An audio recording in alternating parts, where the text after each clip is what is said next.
Kumusta na po, doktora? Buntis ka na ng 3 buwan. Ano?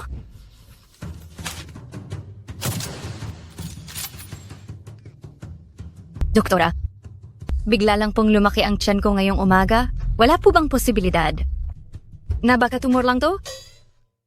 Ganyan na ba kahusay mag-imbento ng kwento ang mga estudyante ngayon? O iniisip mo na kakilala lang kami? Alam namin ang pagkakaiba ng bata at tumor.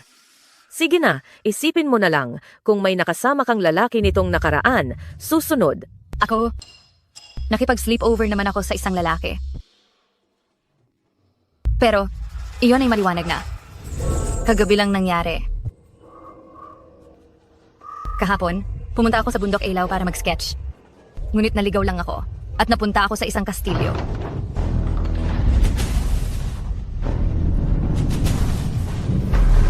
Tapos, nakita ko ang lalaki ko.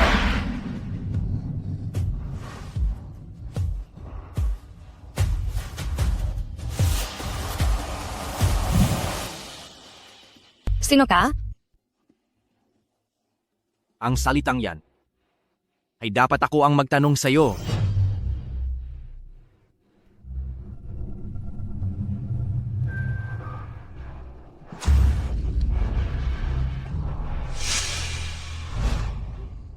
Bakit mo ako kinagat? Tandaan mo, itinanim ko ang markang ito. Mula ngayon, ikaw ay akin na. Kahit saan ka man magpunta, gamit ang amoy na ito, mahahanap kita.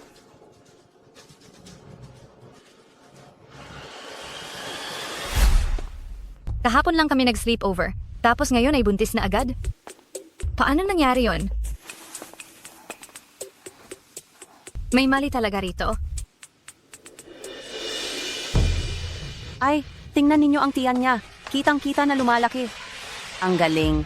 Diyos ko, itong babaeng ito, baka may pinagbubuntis na maliit na halimaw? Anong maliit na halimaw? Iyan ay sinedya. Anong nangyayari? Bakit sobrang sakit? Pakiramdam ko mangganganak na ako. Doktora, may buntis dito, mukhang manganganak na. Nasaan ang pamilya ng buntis? Bakit mag-isa lang siya? Huminga. Huminga palabas. Umiyak ka.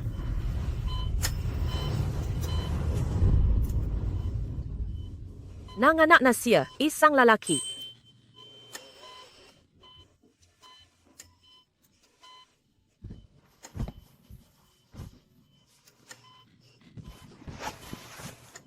Hi. Ako ang mami mo. Ang cute mo naman. Mami! Huh? Ang bata na ito ay kahanga-hanga, kakapanganak pa lang pero marunong nang tumawag ng mami. Siguradong magiging matagumpay siya paglaki. Siyempre. Hey. Pakiusap buksan ninyo po akong pinto. Hey.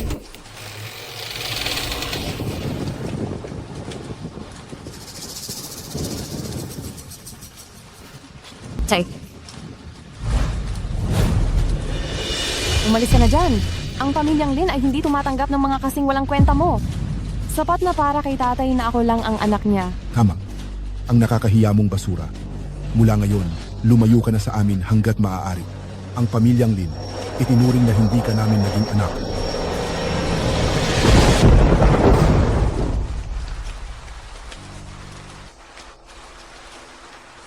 Ang bait mo.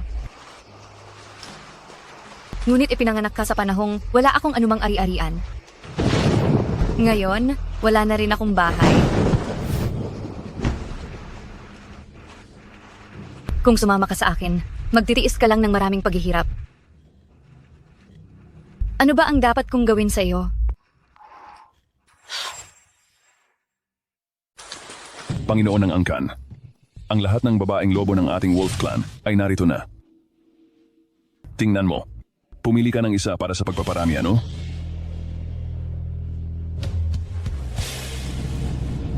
Dalawang araw pa lang akong nagdaan sa aking 100 taon. Pansamantala, wala pa akong planong magpakasal at lalong hindi magparami. Pinapayuhan ko si Elder yun. Naalisin mo na ang ideyang iyan sa iyong isip. Kalokohan. Sino ang umabot na ng 100 taon at hindi pa rin nagpapakasal? Alam mo rin na kapag umabot na ng 100 taon ang ating Wolf Clan, pumapasok na tayo sa mating season. Kailangan mo ng babaeng lobo taon-taon upang mapawi ang iyong pagnanasa. Hindi ba't 2 araw pa lang ang nakalipas? Ang gabing iyon. Ang nangyari sa gabing iyon, huwag mo nang banggitin pa. Ay, nahihiya pa siya? Teka, bakit hindi ko naisip iyon? Ikaw ay magpakasal na lang sa babaeng lobo noong gabing iyon. Sabihin ninyo sa akin ng tapat, noong gabing iyon, sino sa inyo ang naglingkod sa Panginoon ng angkan? Yun, Chow, ikaw ba yon? Gustuhin ko man. Tama na, huwag nang maging maingay. Hindi siya kabilang sa kanila. Ha? Hindi sila. Ngunit nandito na lahat ang mga babaeng lobo ng ating angkan. Hala, Ano ang ibig sabihin ng tingin na iyan? sinong lalaking lobo ang walang hiya? Na nagtangkang gahasain ang ating Panginoon ng angkan? Sisiguraduhin kong babalatan ko siya. Hindi, huwag kang magsalita ng kung ano-ano. Siya ay isang tao, isang babae. Tao? Patay, mas mabuti pa kung lalaking lobo na lang? Makipag-usap ka sa akin ng maayos? Ay naku, masama ito. Baka nandito siya para nakauwi ng ating dugo? Ay, kung titingnan natin ang oras, kung nabuntis siya noong gabing iyon, dapat ay nanganak na siya ngayon. Ako ba ay isang tagapaghasik? Natamaan agad? Nakababatang Panginoon, nakatatandang yun. May isang babae sa labas. Nagbigay siya sa atin ng isang mestisong munting lobo. Dali-dali, kunin mo at ipakita sa akin. Nakababatang Panginoon, karapat dapat ka talagang tawaging tagapaghasik. Ang munting lobong ito, kamukhang kamukha mo noong bata ka. Hindi na kailangan ng paternity test. Siya nga ang iyong anak.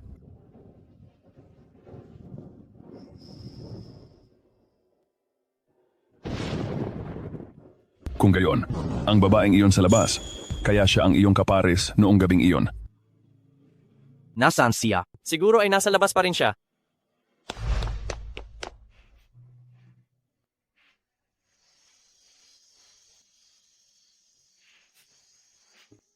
Patawad, anak. Hindi ko talaga sinasadyang iwan ka rito. Mayroon siyang napakalaking kastilyo. Tiyak na napakayaman niya. Magiging maayos ka sa kanya. Babalikan kita. Siguradong sigurado talaga. Siguradong sigurado.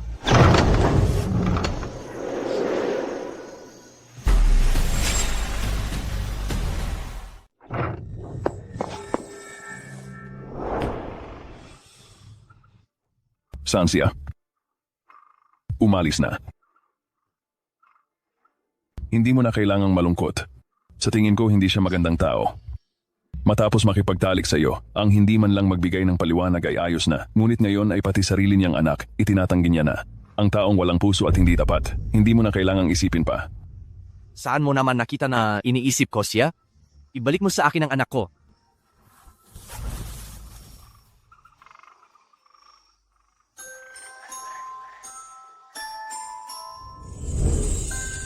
Batang Ginoo, ito ang regalo ko sa iyo. Maligayang unang kaarawan. Maligayang unang kaarawan, Batang Ginoo. Maligayang kaarawan, Batang Ginoo. Maligayang kaarawan, Batang Ginoo. Hindi ka ba magpapasalamat?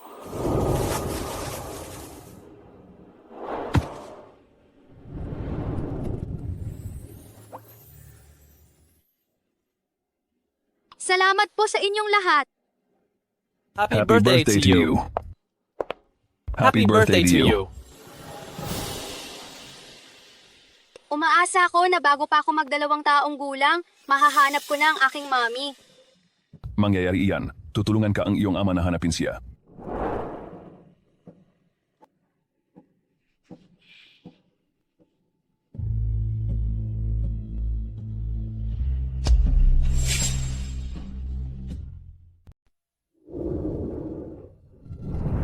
Pagkatapos magkolehiyo, inabot ako ng halos kalahating taon para makapasa at makapasok sa Weichu Group.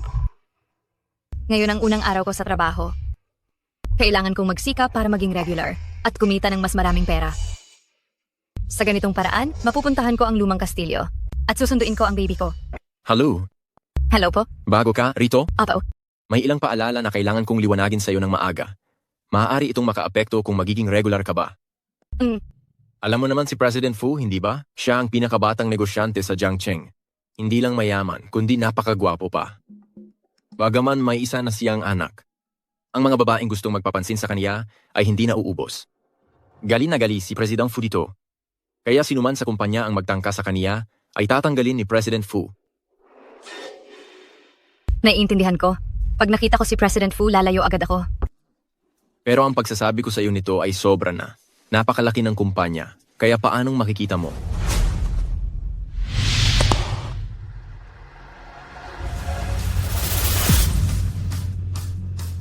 Magandang araw, President Fu. Magandang araw, President Fu.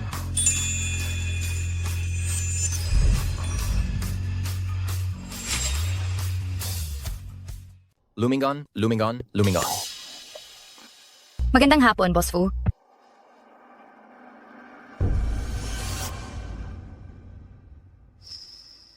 Lin Yiwu, Opo. bawat empleyado ng kumpanya ay representation and imahe nito. Kaya sa susunod, mag-ingat ka. Naintindihan ko, Boss Fu? Ang guwapo. Ang guwapo. Wow! Kinakausap ka ni Boss Fu, ang swerte mo naman gayon. Shh! Anong sinasabi mo kanina? Huwag kang maging baliw sa pag-ibig. Sige, alis na ako para mag-report. Bakit pag nakikita ko siya, nakakaramdam ako ng pagkapamilyar? Nakita ko na ba siya sa kung saan?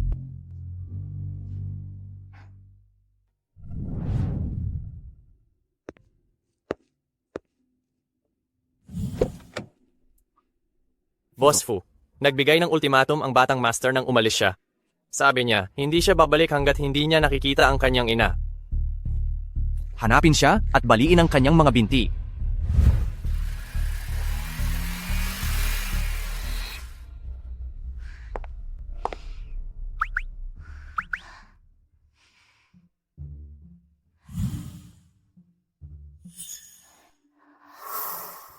Doktora, mayroon yata akong kakaibang marka sa katawan na palaging naglalabas ng isang kakaibang amoy na umaakit ng maraming maliliit na hayop. Maaari mo ba akong tulungan na mag-isip ng paraan para mawala ang amoy na ito? Ganito, mayroon akong isang espesyal na ointment dito na kayang takpan ng amoy sa katawan mo. Kung ayaw mo nang maistorbo, huwag na huwag mong tatanggalin ito. Pagkatapos ng 6 na oras ng bisa ng gamot, kailangan na naman itong palitan.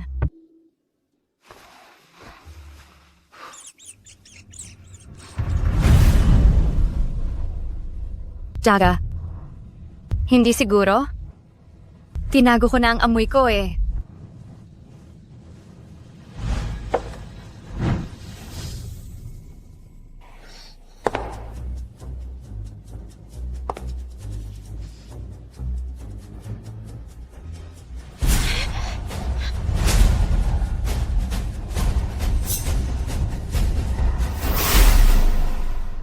Bata. Mami! Mami!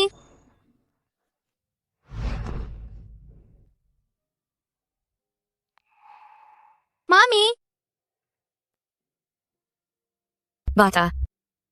Ano ang tawag mo sa akin? Mami! Ikaw talaga ang mami ko. Sa wakas nakita na kita. Mami! Mami, ikaw nga. Napakasakit ng paghahanap namin ni Daddy sa'yo. Bata. Nakakamali ka. Hindi ako ang mommy mo. Ikaw talaga. Ikaw nga. Kahit isang beses lang kitang nakita, naaalala kita. Huwag mo akong tanggihan. Gusto na gusto talaga kita. Kung anak talaga kita, sana ganoon na lang. Pero ang sanggol ko, 1 taong gulang pa lang ngayon. Bata, anong pangalan mo? Ilang taon ka na? Mami, ang pangalan ko ay Fuye. 1 taong gulang na ako. 1 taon? Oo, 1 taon. Anak ng sino?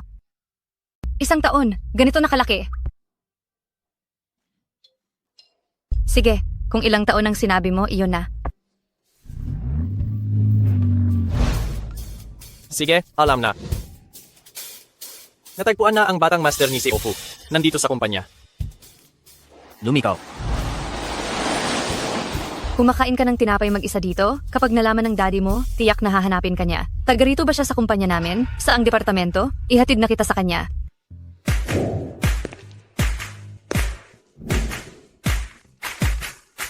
Ang daddy ko ay...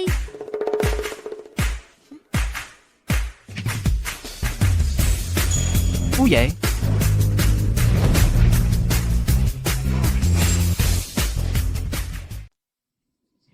Jinongfu, Daddy, dumating ka sa tamang oras. Nakita ko na si Mami. si Xiaoye pala ay anak ni Jinoong Fu?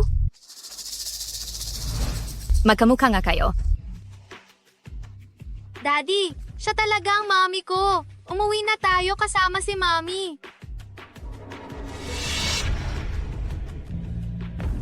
Wala siyang amoy ng marka ko. Imposibleng. Jinongfu. Isa.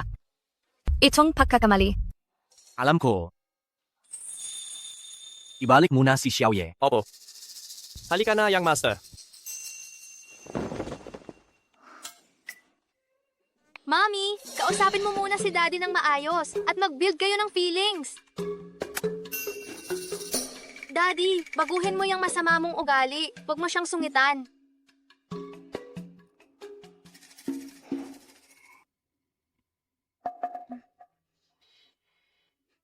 Jinongfu, pasensya na. Hindi ko alam kung bakit napagkamalan ako ni Xiaoye na mami niya. Pero, Lin Yiwu, opo, inamin ko. Napakatalinong diskarte mo. Para mapapayag mo ang aking anak. Natawagin kang ina? Pero sayang, hindi ako madadaan diyan. ano bang ibig mong sabihin? Ang ibig kong sabihin, tanggal ka na sa trabaho. Teka lang, Mayroon pa bang gusto kang ipaliwanag?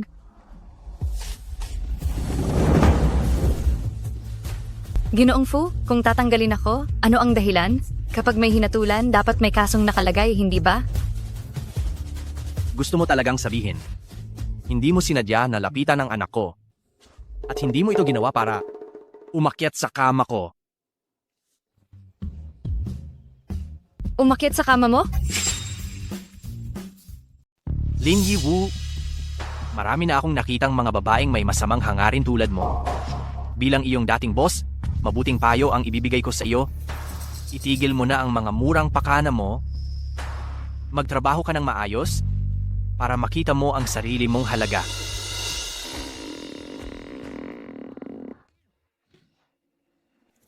Mr. Fu, mari ba akong magtanong? Ginto ba ang ginamit sa kama mo? O baka naman ang iyong? Ay ginto rin? Ano ang ibig mong sabihin? Ang ibig kong sabihin ay, bakit mo iniisip na magugustuhan kita? Inaakala mo bang ikaw ay tulad ng isang yuan? Kahit payuan ka, may pagkakataon pa ring ituring kang tae. Nangangahas kang sabihin na ako ay tae? Ikaw, Oh, isa pang payo para sa'yo. Hindi ako ang tinanggal mo, kundi ikaw bilang boss, ang tinanggal ko. Ang mga taong walang pag-unawa tulad mo, ay hindi karapat-dapat maging boss ko.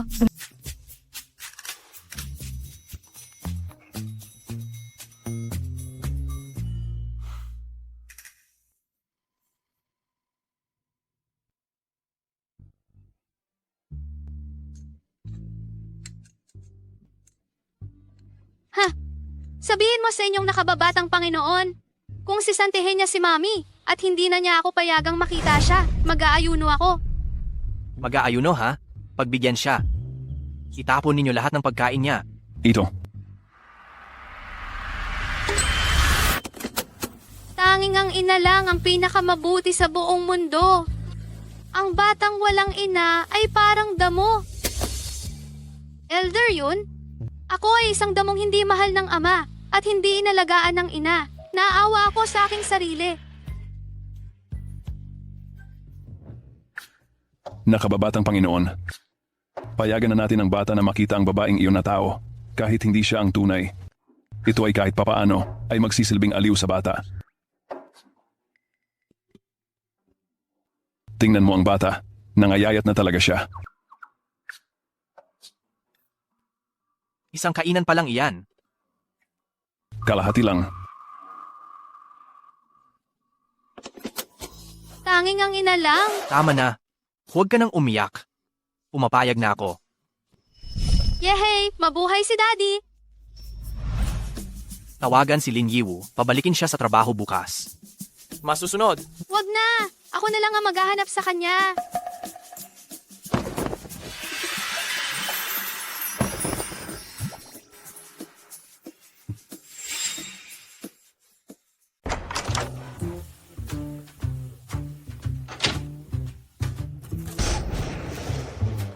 Ikaw, Lin Yiwu.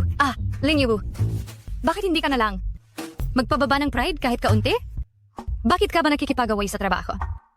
Sa unang araw mo pa lang sa trabaho na wala na agad, kailan ko pa makukuha si Xiaobao pabalik?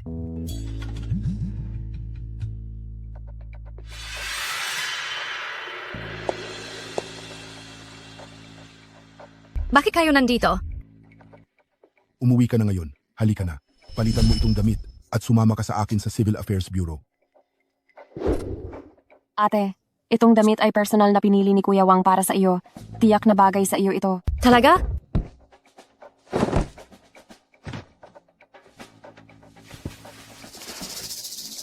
Tama po ang sinasabi mo.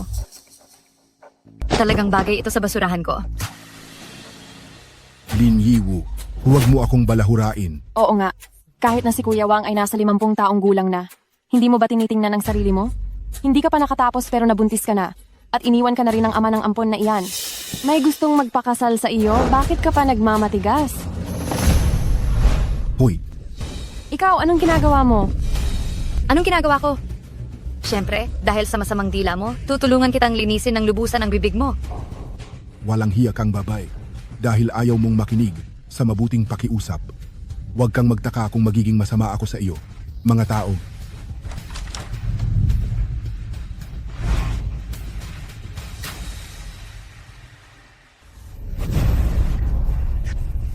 dalhin ninyo siya. Bitaw! Iligal ang pagkidnap! Daling siya. Bitaw! Bitaw!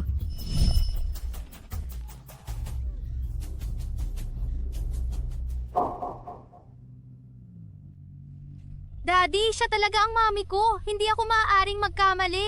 Imposibleng si Lin Yiwu ang mami mo. Wala sa kanya ang amoy ng aking marka.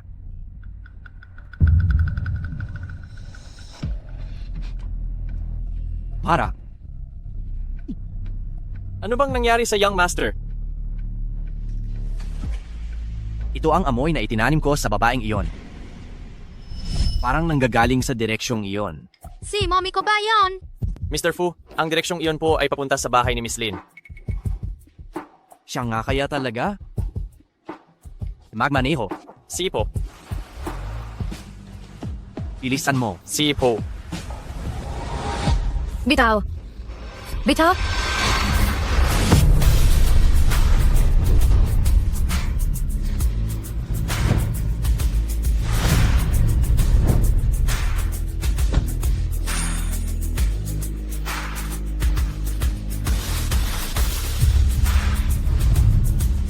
Lin Yiwu, ikaw nga pala talaga. Boss Fu, Lin Yiwu, ikaw nga pala talaga. Nagpapakamay ka ba?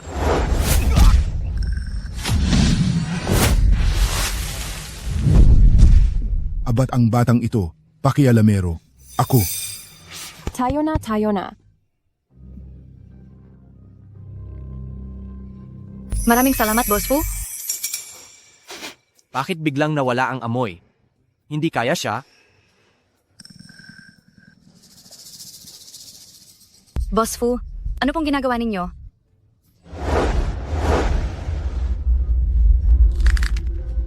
Wow! Ang galing ni Daddy manligaw. Ikaw ang kusang gumawa nito sa akin. Wala akong kinalaman dito. Hindi siya. Bakit parang kamukha niya ang lalaki noong gabing iyon? Hindi. Ito ba ang tamang oras para isipin ang mga bagay na ito? Mami, Xiaoye, bakit ka nandito? Talagang gusto ka ni Xiaoye na puntahan. Sabi niya ikaw ang mommy niya. Xiaoye, Lin Yiwu, hindi siya ang mommy mo. kung sinabi kong siya nga. Siguradong nagkamali ka lang. Mami, gutom na ako. Hindi pa ako kumakain. Pwede ba akong sumama at kumain sa bahay mo? Oo naman, pwede. CEO Fu, okay lang ba? Kalahating oras lang. Sige, walang problema. Anong gusto mong kainin, Xiaoye? Gusto ko ni steak, medium rare. Medium rare? Ang hilaw niyan, hindi ba matatakot ang maliit mong tiyan na magkaroon ng maliliit na uod? Hindi. Siguro, ang mga uod ang matatakot sa maliit kong tiyan. Sige, tara na.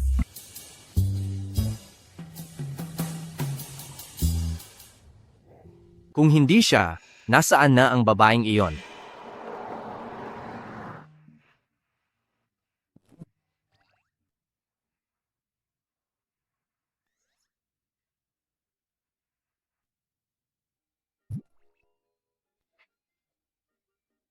Kumain ka ng dahan-dahan, huwag kang mabulunan. Salamat, Mommy. Walang anuman. Kung ikaw lang sana ang baby ko, sana ganoon na lang. Pakainan mo ako nito?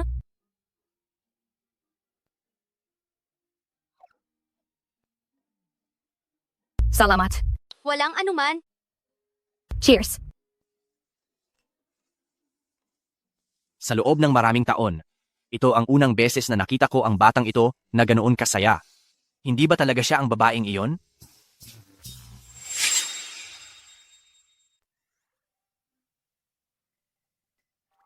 Jinong Fu.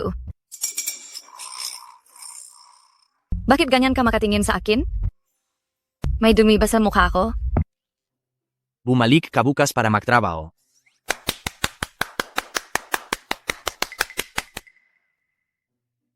Hindi na ba iniisip ni Jinoong Fu na may masama akong intensyon? Gusto ka ang anak ko. Nagmamatigas ka lang. Alam mo namang nagkamali ka sa pagdududa mo kay Mami. Kumakain na nga, hindi mo pa rin maisara ang bibig mo? Sige. Ako ay isang taong napakabukas ang isip. Dahil niligtas mo ako kanina, Ginoong Fu, para sa akin ay patas na tayo. Huwag kang mag-alala, Ginoong Fu. Magsisimula akong pumasok sa trabaho ng eksakto bukas.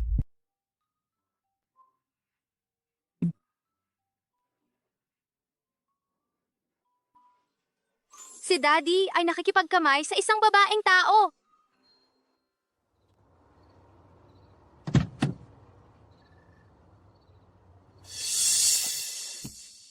Young Master, anong nangyayari sa inyo? Wala.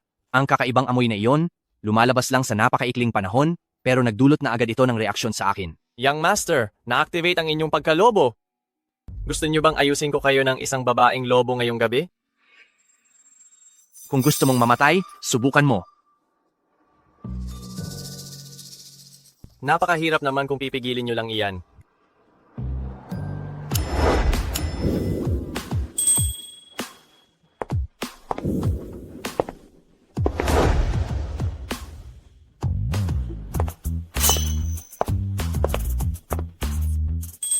Yiwu, hindi ka ba sinibak ni Jinoong Fu? Bakit ka nakabalik? Ang nangyari ay purong pagkakamali. Ngayon, naayos na ang pagkakamali, kaya natural lang na bumalik ako. Wow! Ikaw ang unang tao sa kumpanya na sinibak ni Jinoong Fu at nakabalik pa rin. Sabihin mo, anong paraan ang ginamit mo?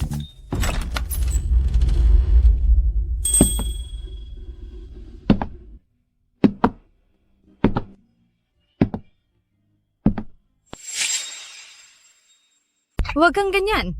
Anong paraan ang sinasabi mo? Hindi kami magkakilala ni Mr. Fu.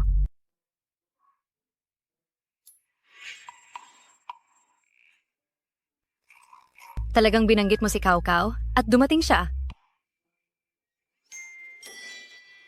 Papasok na ako sa trabaho. Paalam. Paalam.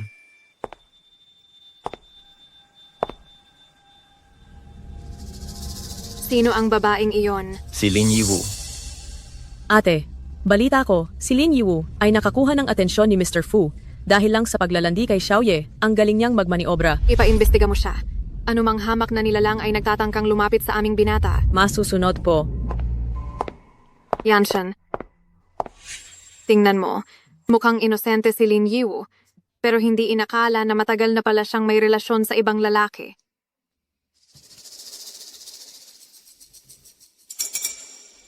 Ano? Nanganak siya pala siya 1 taon na ang nakakaraan? Oo nga. Sabi ko na, ang mga babaeng tao ay pare-parehong pabago-bago at mga balangkas ng babaye. Hindi kami katulad ng aming lahi ng lobo na tapat sa pag-ibig. Ang isang taong tulad nito, nagtangkang manlamang sa iyo. Isang imposibleng mapangahas na pangarap. Yang Bai, patawagin mo si Lin Yiwu. Ang galing. Tiyak na sisantehin siya ni Yanshen. Mr. Fu, pinatawag niyo pa ba ako? Pumasok ka. Mukhang siya ang head ng Human Resources. Nakita ko na siya dati sa company profile. Pero bakit parang may masamang balak ang tingin niya sa akin? Lin Yiwu, maghanda ka na para masisante ka. Nabalitaan ko na, noong nakaraang taon ay nanganak ka? Inimbestigahan mo ba ako? Masama ang iyong hangarin, pero natatakot kang imbestigahan ng mga tao? Mr. Fu, hindi niyo naman siguro ako pinatawag para lang pag-usapan ng pribadong buhay ko, hindi ba? Gayon, lumabas ka. Tama. Umalis ka na at iwanan mo na ang kumpanya. Samahan mo akong kumuha ng regalo para sa araw ng mga bata. Isa kang ina, kaya mas alam mo ang tungkol dito.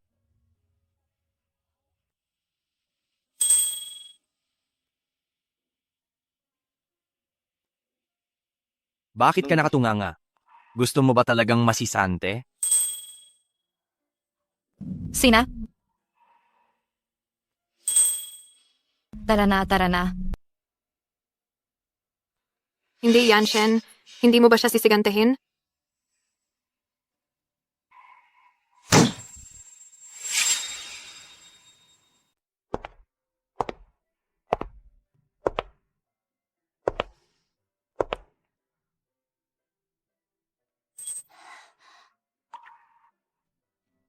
Ang gagandang mga laruan dito, tiyak na magugustuhan ni Xiaoye ito. Bakit napakamahal naman ang presyo? Alin ang gusto mo? Biling mo lang. Tunay ngang black card ang gamit ng isang CEO. Hindi ako binigo ng drama. May anak ka ring halos 1 taon na. Dapat alam mo kung ano ang gusto nila sa ganyang edad. Hindi na lang 1 taon si Xiaoye. Hindi iyan ang punto. Mr. Fu, may kailangan akong sabihin sa inyo. Sabihin mo. Kahit na may anak akong 1 taon na, hindi siya sumama sa akin pagkatapos niyang ipanganak. Hindi ko rin alam kung ano ang gusto niya. Iniwan mo rin ang anak mo? Kayong mga babaeng tao, talagang wala kayong awa. Tao? Ano yung kakaibang pananalita? Mr. Fu, kung hindi ninyo gusto. Pero ano man ang mangyari, gusto ka ni Xiaoye, iyon ang totoo. Bumili ka na, kailangan ko pang samahan si Xiaoye kumain. Opo?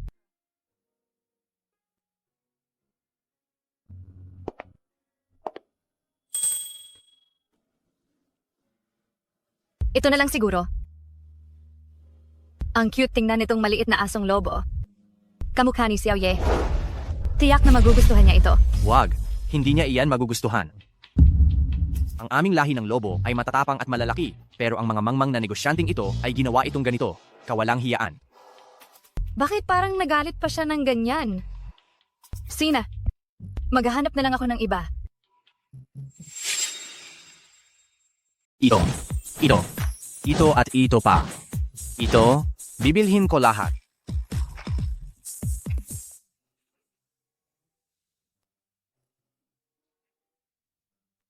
Ginoong Fu, ang ganda ng loob mo kay Xiaoye. Hindi ko lang alam kung ang tatay ba ni Xiaobao.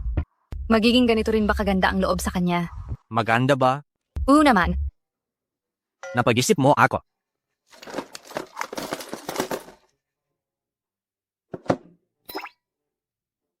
Ito lang. Wag na ang iba. Ha? Hindi ba may kasabihan kayong mga tao? Dapat pagkakaiti ng mga lalaki. Para hindi maging hambog. Kung ganoon, ito na.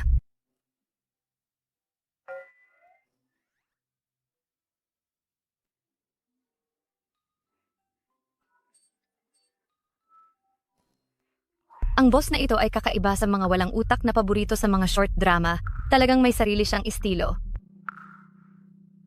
Lahat ng ito ay laruan para sa isang taong gulang na sanggol. Kung nandito si Xiaobao, tiyak na magugustuhan niya ito.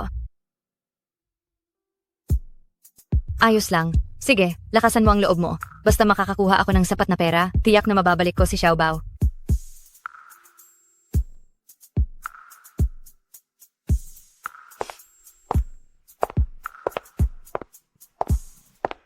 Bayad. Sandali. Sabay na tayo. Pangatngat? Hindi ba ito ang gamit ng isang taong gulang na sanggol? Ginoong Fu, sigurado ka bang bagay ito kay Xiaoye? Huwag na magdaldal. Bayaran mo na. Opo.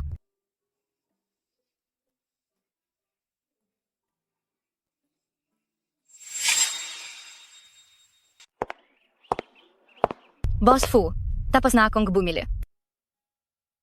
Pwede ka nang umuwi. Alas 6 na, ang bilis naman.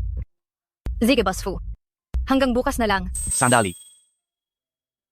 Para sa'yo ito. Boss Fu. Para saan po ba ito? Ayaw mo bang kunin ng anak mo kapag nagkapera ka na? Gusto ko po talaga yan. Kung ganoon, kapag nakuha mo na siya, ibigay mo na ito sa kanya para sa akin.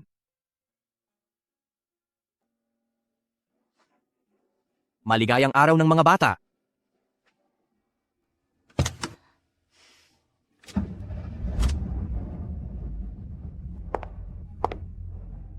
Maligayang araw ng mga bata.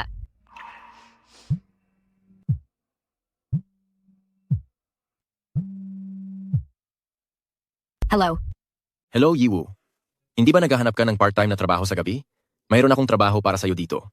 Maging waiter sa isang handaan. Pero, sobrang misteryoso ang nag-oorganisa ng handaang iyon. Balita ko kailangan mo pang magsuot ng blindfold pagpasok mo. Hindi ba may problema kapag sobrang misteryoso? Pero ang alok nila ay 50,000 piso para sa isang gabi. Hindi mo ba iyan pag-iisipan? 50,000 piso? Ang laki! Nga. Pupunta ako. Sino man ang hindi pupunta ay baliw. Sa makalawa, tama? Ganoon na ang usapan. Ang daming pera. Bahala na kung misteryoso man yan.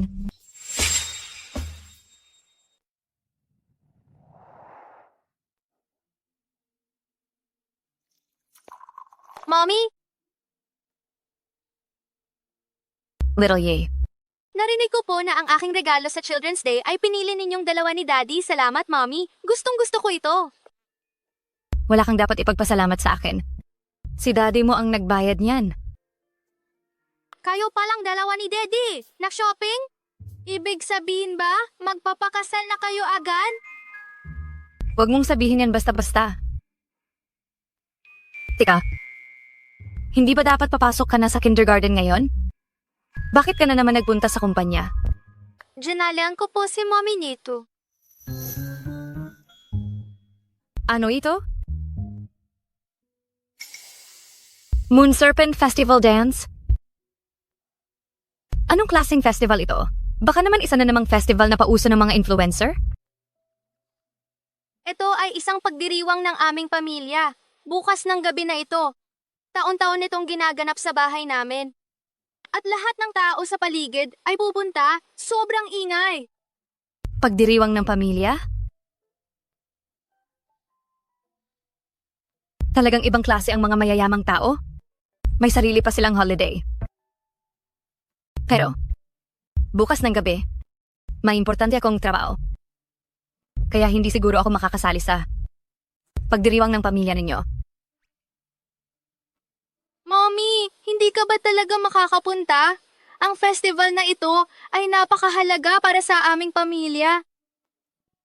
Pasensya na. Sa susunod siguradong dadalo ako. Philbe. Sige na aga. Buti, pumasok ka na sa eskwela ngayon.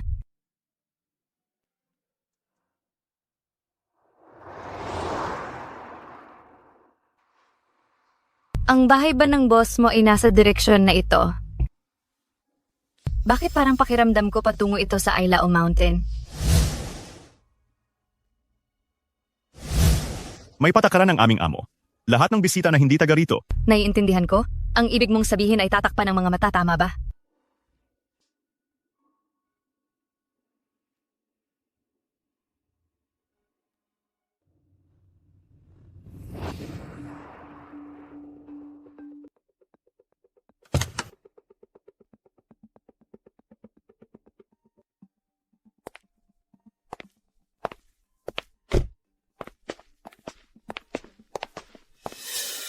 Ang sariwa ng hangin.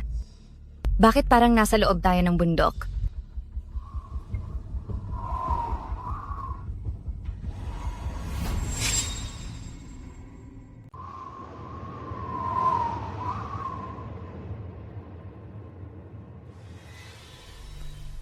ikabit mo ulit.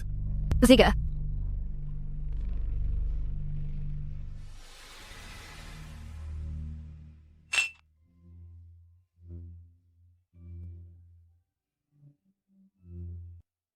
Mahal na pinuno.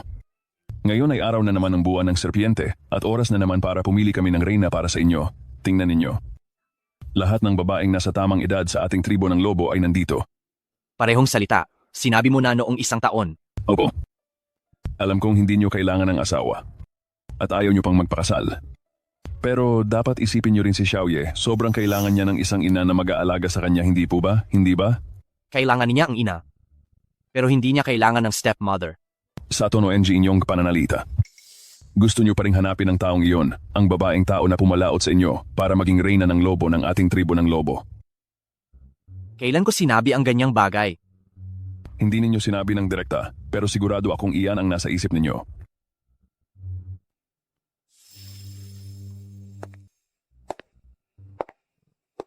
Lin Yuho. Bakit parang pamilyar itong lugar? Puro wolf totem.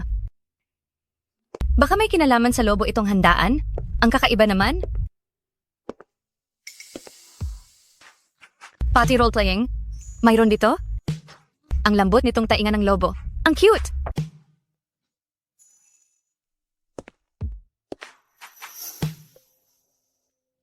Sinungfu. Hindi ko inakala na ang respetadong CEO ng Weichu Group mahilig pala sa role-playing. Pero bagay naman yata sa kanya. Nagtatrabaho sa umaga. Nag-sideline sa gabi. Mukhang pursigido ka talagang kumita. Ito ay dahil sa hirap ng buhay. Wala naman atang patakaran ng kumpanya na bawal mag-sideline, hindi ba?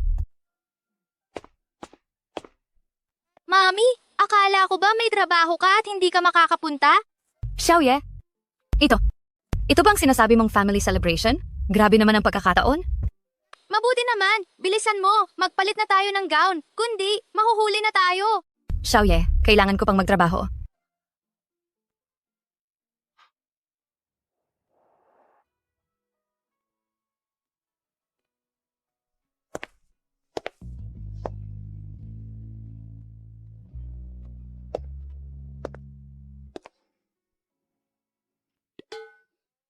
Anong nangyayari?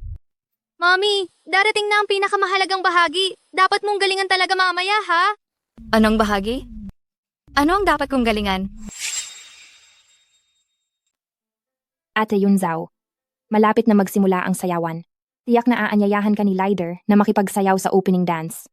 Oo nga, ayon sa kaugalian ng ating tribo, ang sinumang makasayaw niya sa opening dance ngayong pista ng buwan, siya ang magiging reyna sa hinaharap. Ngayong araw, ang posisyong ito. Siguradong ikaw ang nararapat dito? Siyempre naman. Walang sino man ang mas angkop kay Yanshen kundi ako. Kaya pala itong selebrasyon ngayong araw? Ay para lang pumili ng mapapangasawa si Boss Fu. Pero yung tawag na leader at reyna, hindi ba masyadong Mary Sue? Hindi ko akalaing gusto niya pala ang ganitong kaartehan. Matanda! Matanda! Magsimula na kayo! Naintindihan ko po. Mga panauhin, malapit na magsimula ang sayawan. Pakiusap, hayaan natin ang ating Lider na piliin niya ang kanyang gustong maging kapareha sa sayaw.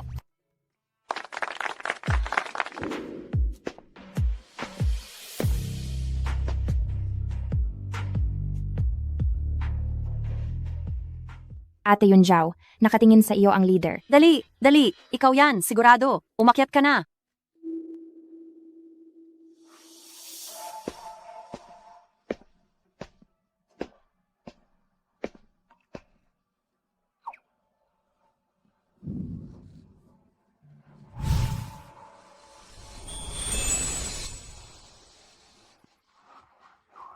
Kaya mo yan, Mommy. Sa iyo naman talaga ang posisyong ito. Boss Fu, alis na muna ako.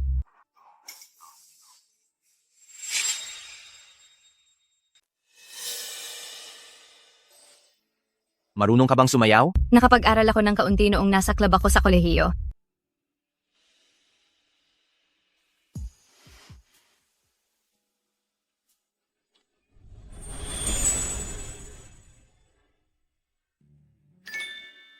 Ang ganda ng tambalan ni na Daddy at Mommy. Paanong nangyari ito? Ano ba talaga ang ibig sabihin ng Young Master? Hindi kaya gusto niyang gawing reyna ang taong ito? Kung ganoon, ano na lang kami ni Ate Yunjao? Makingat ka? Mag-focus ka. Opo, si Fu. Ginagawa mo ito para lang ako ang pumigil sa mga hindi ka nais-nais na manliligaw mo? Ano pa ba? Hindi naman. Para maging reyna kita, di ba? Mayroon naman akong pagkaalam sa sarili. Dapat sinabi mo sa akin, para naman nakapag-makeup ako ng mas maganda. Ano ang binubulong mo diyan? Wala po. Ang ibig ko lang. Sabihin, ang role-playing ba sa pamilya ninyo ay laging young master? At reyna, na parang sa isang malaprinsesang istorya. Mukhang marami. Kang reklamo. Ako po, hindi po ako nangangahas. Young master. Mukhang nangangahas ka naman. Gayunpaman, may isang bagay na talagang kinagagandahan ko. Si CEO Fu na ganito kamalinis, para ba ito sa ina ni Xiaoye? Isang babaeng nag-iwan sa sarili niyang anak. Bakit ko pa siya hihintayin? Siya. Ang nag-iwan kay Xiaoye? Ano pa ba? Pero napaka-cute ni Xiaoye. At ikaw naman ay napaka. Sa tingin ko, may hindi siya maiiwasang dahilan, kaya niya nagawa iyon. Mas mabuti kung ganun. Siguradong ganoon. Kung hindi man dahil sa hindi maiiwasan, sinong ina ang magtatapon ng sarili niyang anak?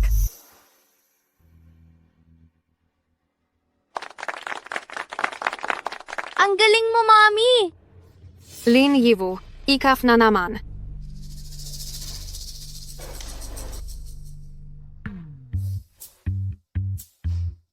Mas komportable pa rin itong damit na ito. Kung mananatili pa ako rito, baka kainin na ako ni Yunjao Ministro yun. Siguro, maghahanap na lang ako ng pagkakataon para tumakas. Lin Yiwu. Ministro yun. May kailangan po ba kayo? Siyempre meron.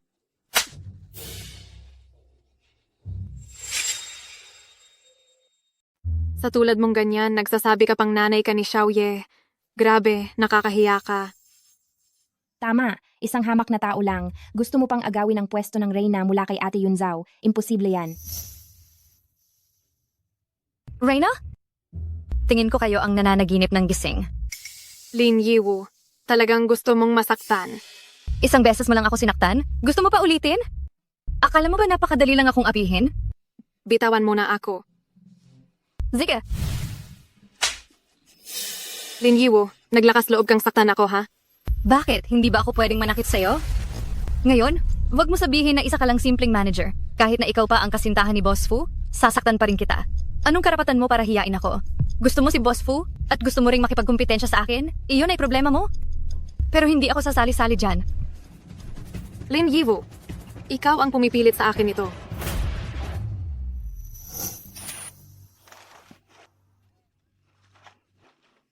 Hindi ako marunong lumanggoy.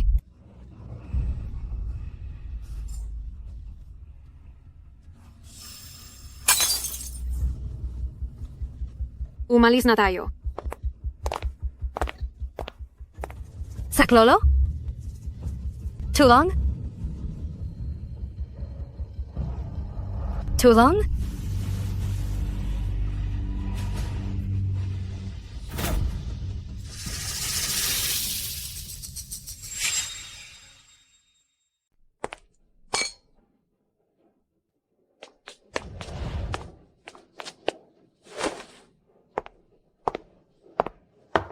Anong nangyari? Daddy, nakita mo ba ang mommy ko?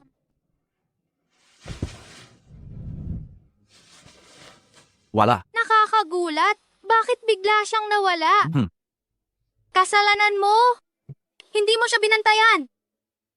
Maging makatwiran ka naman. Empleyado ko lang siya. At wala akong obligasyon na bantayan siya sa lahat ng oras. Hindi lang siya empleyado mo.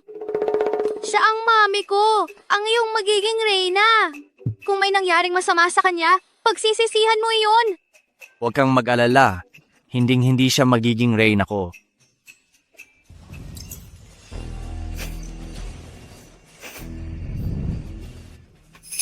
Nandito rin siya. Si mommy ba? Too long? Too long?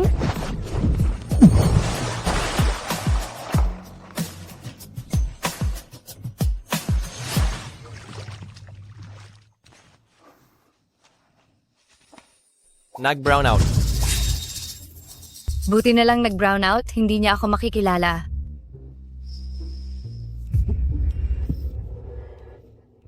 Ang amoy mo.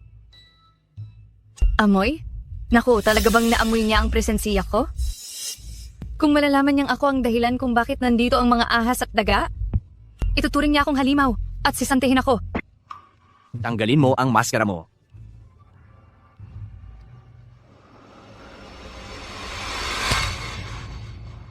Ayoko.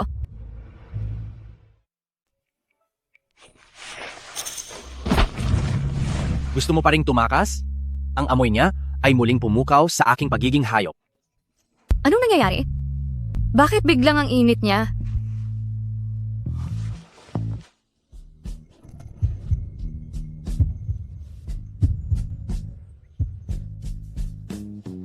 Ayos ka lang ba?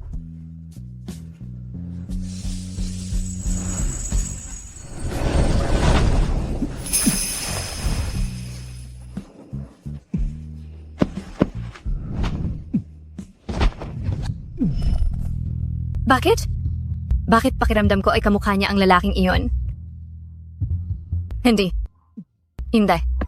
Ito ay akala lang. Siya si Fu Yanshen. Paano naman magiging siya ang taong iyon? Young Master, ayos lang po ba kayo? Paumanhin, Young Master. Hindi ko po sinasadya na abalahin kayo.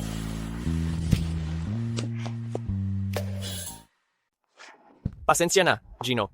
Kasi, hindi ko naman sinasadya na guluhin ka. Nasaan na siya? Umalis na. Hindi mo siya pinigilan? Hindi mo naman sinabi. Kung ganoon, nakita mo ba? Kung ano ang hitsura niya? Hindi po. Harangan agad ang kastilyo. Bawal ang taong lumabas o pumasok. Masusunod.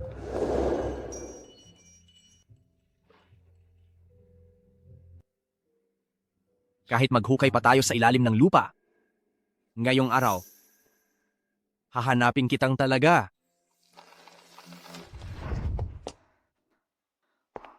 Buti na lang talagang mabilis akong nakaalis. Kung hindi ay hindi ako makakatakas. Pero bakit niya ako hinalikan? Hindi niya nga alam kung sino ako. Hayaan na. Huwag na munang isipin niyan. Umalis na tayo. Dapat may takip ang iyong mga mata bago ka ipadala.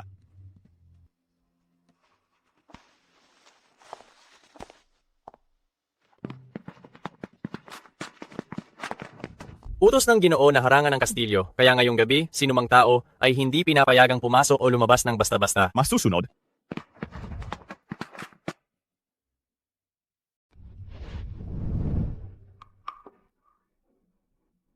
Umalis na.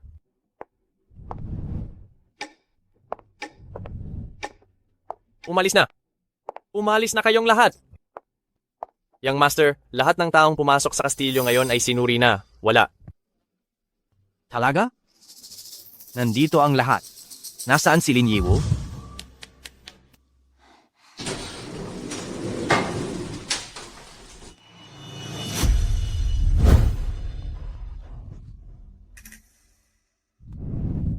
Boss Fu, mauna na kayo. Umakyat ka. Salamat. Boss Fu, bigla kong naalala na may hinahanap sa akin ang pinuno ng propaganda department. Aalis na ako. Ako rin sana ay. Saan ka napunta kagabi? Hinanap ka ni Xiaoye. May bigla na kong lakat kagabi. Kaya umalis na ako.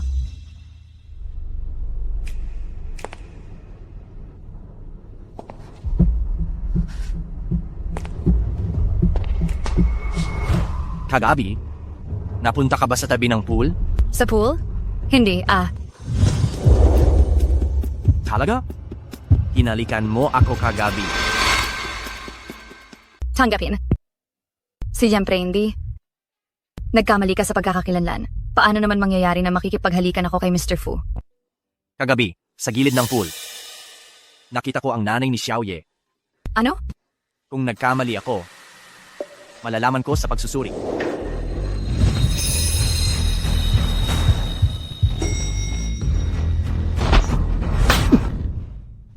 Mr. Fu, sabi ko na sa inyo, nagkamali kayo ng tao. Ikaw. Maging disente ka. Talaga bang hindi ikaw?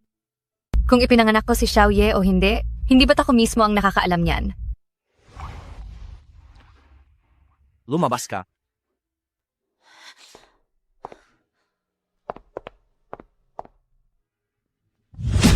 Bakit ko naman naisip na siya?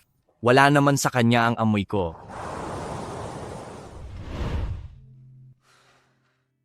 Kaya pala, matagal nang hinahanap ni Mr. Fu ang nanay ni Xiaoye. Kaya ba, noong gabing iyon, bigla mo akong ginanyan dahil napagkamalan mo rin akong nanay ni Xiaoye? Ang dami niyang inubos na oras sa paghahanap. Siguradong mahal na mahal siya ni Mr. Fu, ano? Xiaoye, bumalik ka na naman para hanapin ang daddy mo? Hindi, pumunta ako para hanapin ang mommy ko. Ikaw.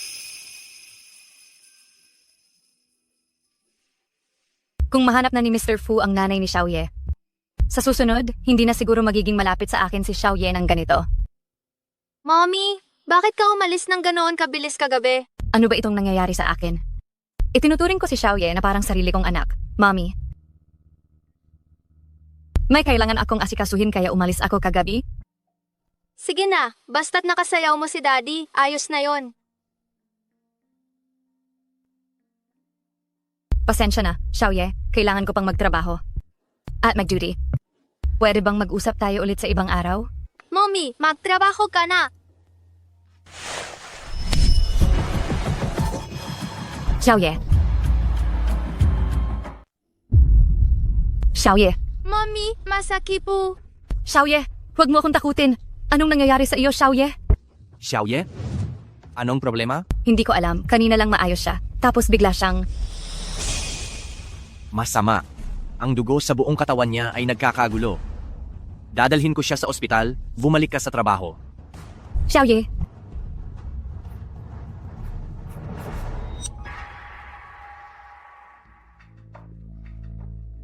Masakit talaga. Xiaoye. Yunqing. Tingnan ko nga.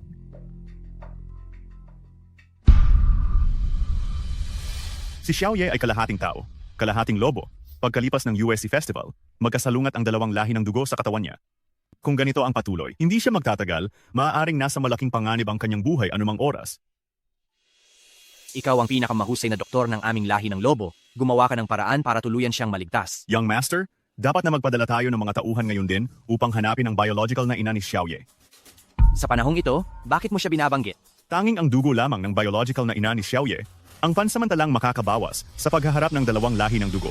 Pero sa tagal na iyon, patuloy kaming naghahanap. Wala kaming narinig na anumang balita tungkol dito. Nagpakita siya noong gabing iyon sa piging. Imbestigahan ninyo ng mabuti ang lahat ng taong naroon noong gabing iyon. Opo.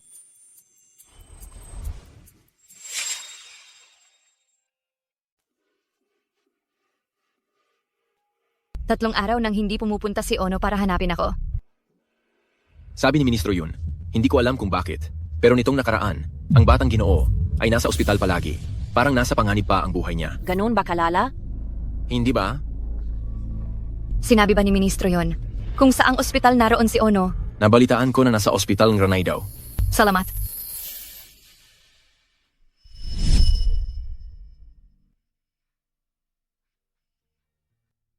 Mami, Oh no. Kumusta na?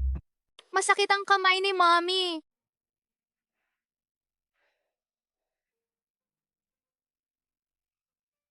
Bakit ka nandito? Jinongfu, narinig ko na hindi maganda ang kalagayan ni Ono. Kaya naisip kong pumunta at tingnan siya. Totoo ba ang sinasabi nila tungkol kay Ono? Hindi ko hahayaang may mangyari sa kanya. Naniniwala ako sa iyo. Ililigtas mo siya. Mami. Mami. Oh no. Nandito ako. Nandito lang ako. Sa tingin nila, para talaga silang mag-ina.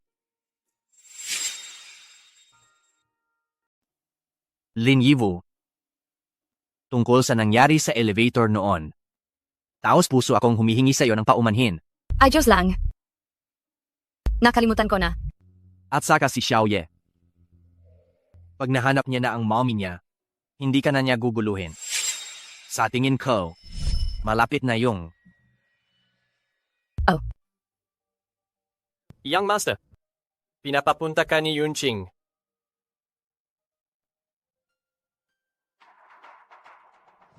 Mami, uhaw na uhaw ako.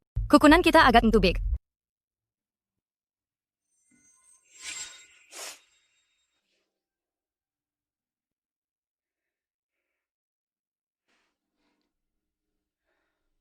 Heto. Uminom ka ng tubig.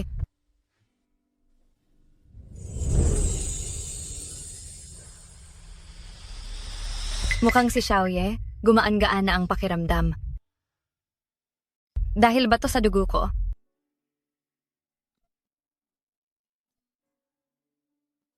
Xiaoye.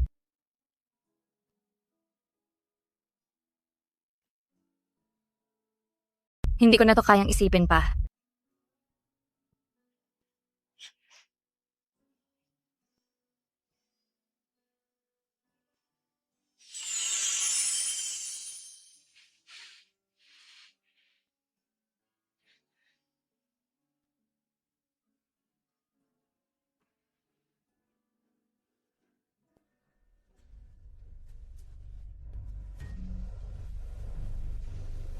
Naiwan ko ang cellphone ko sa kwarto ni Xiaoye. Hintayin mo ako rito.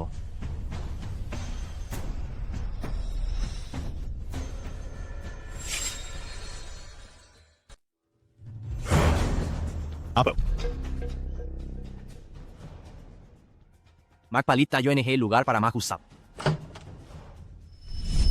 Mabuti na lang at hindi niya ako nakita. Kung di masisante na naman ako.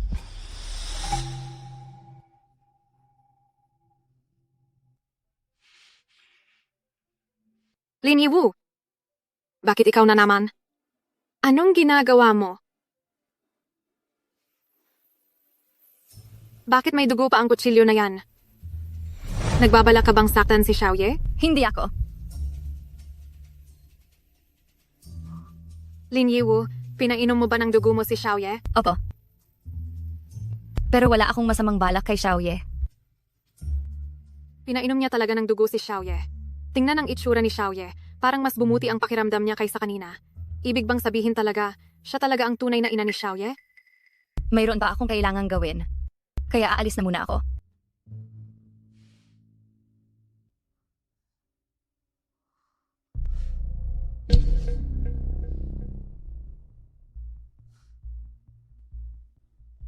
Lalong lumalala ang kalagayan ni Xiaoye. Nakita na ba ang kanyang ina? Ang babaeng ito, pakiramdam ko'y malapit lang siya. Pero kahit anong hanap ko, hindi ko siya makita. Pero hindi na magtatagal si Xiaoye.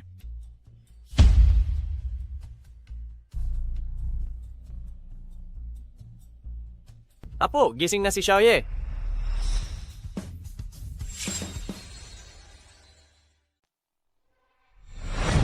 Lin Yiwu, alam kong nandito ka nga. Gusto kong magtanong sa iyo, bakit ninyo kami ni Papa lubusang ni-block ha? At kailan ba talaga eksaktong nakatakda ang kasal ninyo ni Kuya Wang? Naghihintay pa kaming tanggapin ang dowry. Lin Qingqing, may sakit ka ba?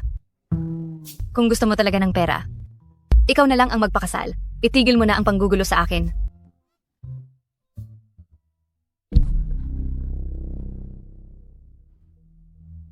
Ikaw ba ang stepsister ni Lin Yiwu? Sino ka ba? Hindi mahalaga kung sino ako. Hindi ba gusto mo ng pera? Basta tulungan mo akong gawin ang isang bagay. Gaano man karami, ibibigay ko sa iyo. Talaga? Ano yon?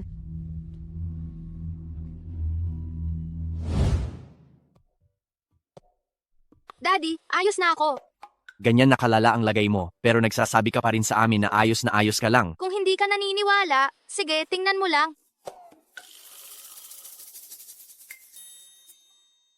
Ano? Si Xiaoye, mas lumala pa. Nakakagulat, talagang lubusan siyang gumaling. Si Xiaoye, lubusan ng gumaling. Gumaling na si Xiaoye? Paano ka gumaling? May dumaan ba rito? Oo, meron. Dumating si Mommy. Si Mommy talaga ang nagpagaling sa akin. Mami, ang sinasabi mong tinutukoy mo, si Lin Yiwu? Sino pa ba? Kaya pala, ang babae pala na iyon ay 1 taon na ang nakalipas. Siya nga. Bantayan ninyo si Xiaoye, babalik ako agad.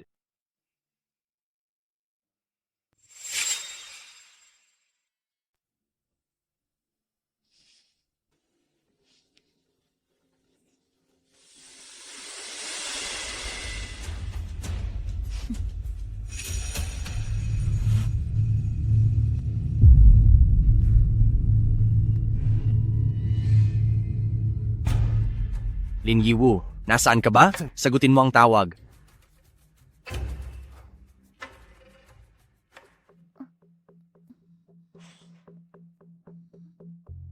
Nakakapagtaka. Paanong nakatulog ako rito? Ang sakit ang gleko. Na-stretch pa ito.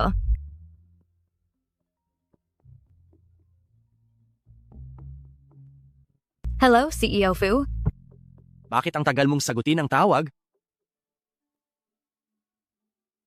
Bakit ang tagal mong sagutin ang tawag?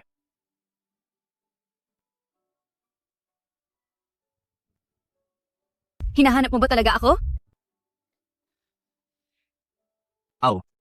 Lin Yiwu. Matagal na kitang hinahanap. Ako. Dapat noon ko pa naisip na ikaw ang taong iyon. Hindi nakapagtataka na mami ang tawag sa iyo ni Xiaoye. Pati noong nakaraan, noong hinalikan kita, pakiramdam ko pamilyar na.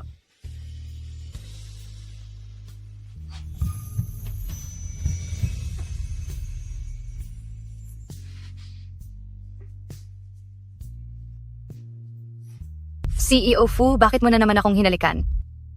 Nagkakamali ka ng tao. Lin Yiwu. Sa pagkakataong ito, hindi na ako magkakamali. Iyon pala yon. Ilang beses akong naloko sa ganoong kaliit na gimmick mo.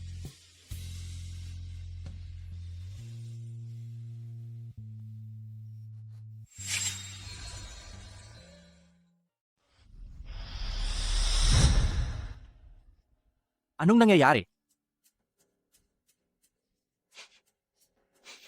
Ikaw, Bakit wala nang amoy? Ibig sabihin ba, gumaling na ako? Young Master, nahanap na po namin ang mommy ni Onye. ano? Ano?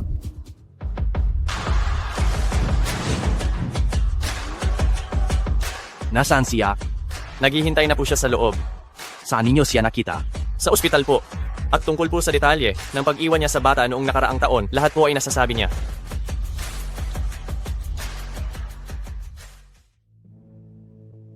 Wow! Ang isang sofa pa lang yata, kayang bilhin ang buong bahay namin. Talagang kumita tayo ng malaki ngayon?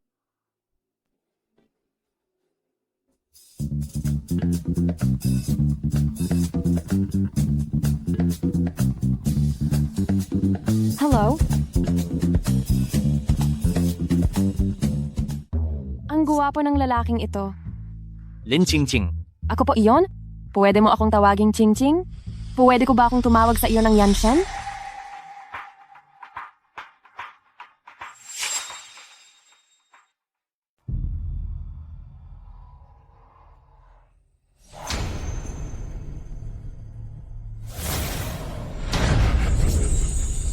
Aray, Siya nga. Bigyan mo si Bebe. Lin ang matitirhan. Masusunod. salamat Yanshen. Bakit parang pakiramdam ko hindi masaya ang batang Panginoon? Nalusutan ko na ito. Ang galing.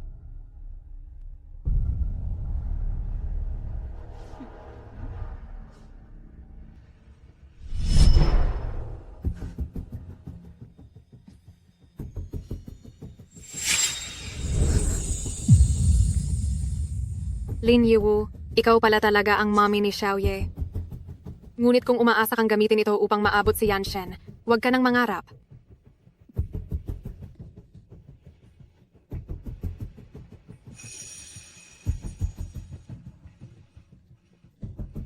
Bakit mo kinukunan ng dugo?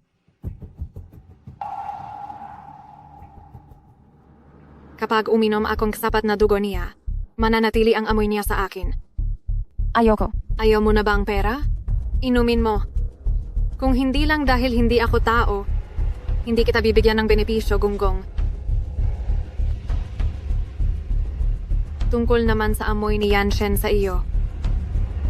Buti na lang mayroon pa akong isang pampigil. Kaya ko pa ring pigilan ito sa loob ng isang buwan, pero sapat na iyon. Tungkol naman sa nangyari ngayong araw, kapag naglakas loob kang magsalita ng kahit isang salita, alam mo na ang kahihinatnan. Hindi ako magsasalita. Mabuti.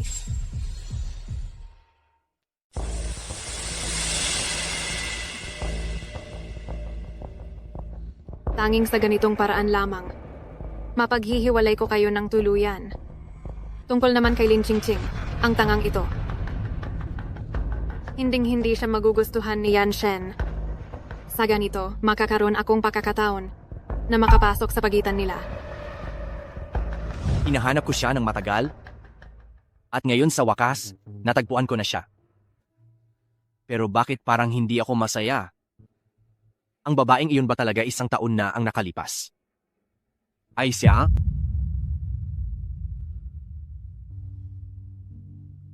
Sa sandaling ito, bakit ko pa siya iniisip?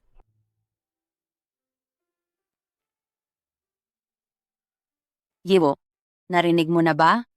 Natagpuan daw ni Jifu kahapon ang ina ng kanyang anak? Oh, narinig ko. Mukhang mahal na mahal siya ni Jifu at hinahanap niya siya sa loob ng maraming taon. Ganun ba? Bakit parang hindi ka masaya? Hindi ah. Bakit naman ako hindi magiging masaya? Ako ay sobrang saya. Matagal nang hinahanap ni Xiaoye ang kanyang mommy. Ngayon, natagpuan na siya, dapat ay maging masaya ako para sa kanya. Pero, hindi na niya siguro ako kukulitin na tawagin akong mommy, ano? At pati si Jifu. Hindi na niya ako mapagkakamalan muli. Yiwo, anong iniisip mo? Wala lang. Naalala ko lang bigla, may design pa ako ng kliyente na hindi na isusumite. Mauna na ako. Magpatuloy lang kayo sa pag-inom.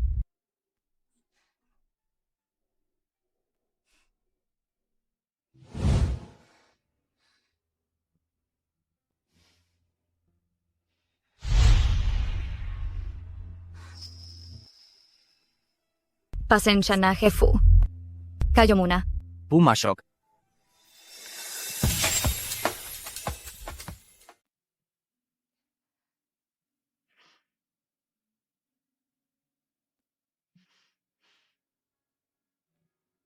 Linggibo, antating. Kahapon, Alam ko na ang tungkol sa nangyari kahapon. Congratulations, Mr. Fu. Dahil natagpuan mo na ang tunay na ina ni Xiaoye.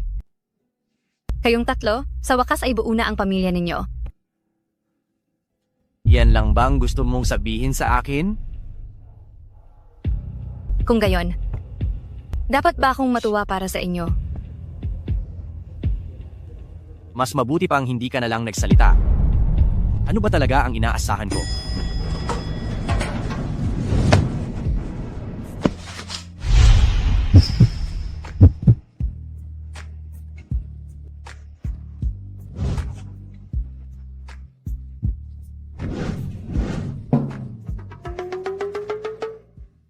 Pasensya na, Mr. Fu. Hindi ko sinasadya. Pasensya na. Tutulungan muna kitang linisin ang mukha.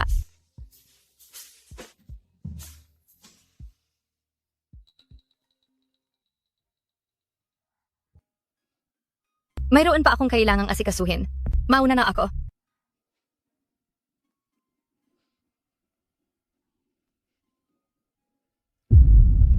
Ano ba talaga ang kailangan mong asikasuhin?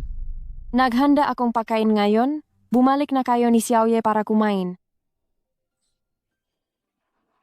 Ziga.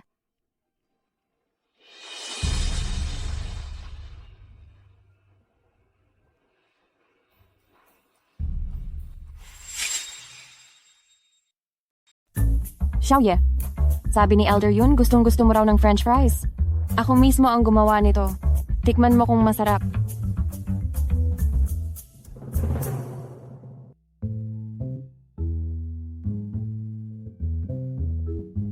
Hindi naman masama? Masarap, sige kumain ka pa ang marami. Tita Ching Ching, napagod ka rin sa pagluluto. Dapat ikaw ang kumain ng marami. Tita Ching Ching, kukuha ako ng french fries para sa'yo. Salamat.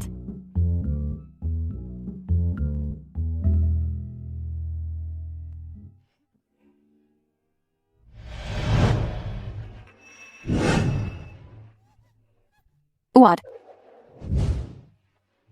SK, iyan lang ang tapang. Nangangarap pa ring maging mami ko. Napakahina. Pusog na ako, satsa. Alis na ako. Ziga, Hambog na bata, inaasar niya talaga ako sa tsaa. Yanshan, siguro hindi pa ako matatanggap ni Xiaoye. Pero maniwala ka sa akin. ang babaeng ito, siya ba talaga ang mami ni Xiaoye? Bakit parang napakakaiba niya? Kumain ka lang, busog na ako.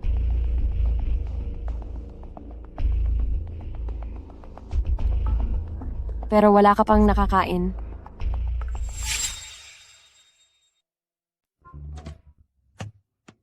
Talagang mayaman sila. Pati showerhead, napakabongga.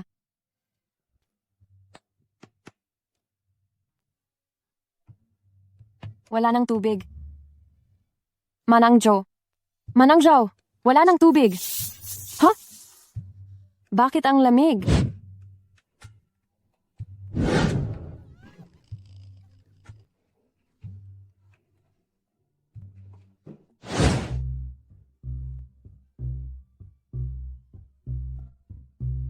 Nakakapagod itong buong araw na ito. Kailangan kong makatulog ng mahimbing. Ang prinsesang kama na pinapangarap ko. Aray. Sinong naglagay ng thumbtack sa kama? Hemp, gusto mong agawin ang posisyon ng mami ko. Tingnan lang natin kung makakaya mo. Huwag na huwag kang mag-iingay masyado. Baka may mangyaring masama. Huwag na huwag kang mag-alala. Ako ang anak mo. Alam ko kung saan ako lulugar.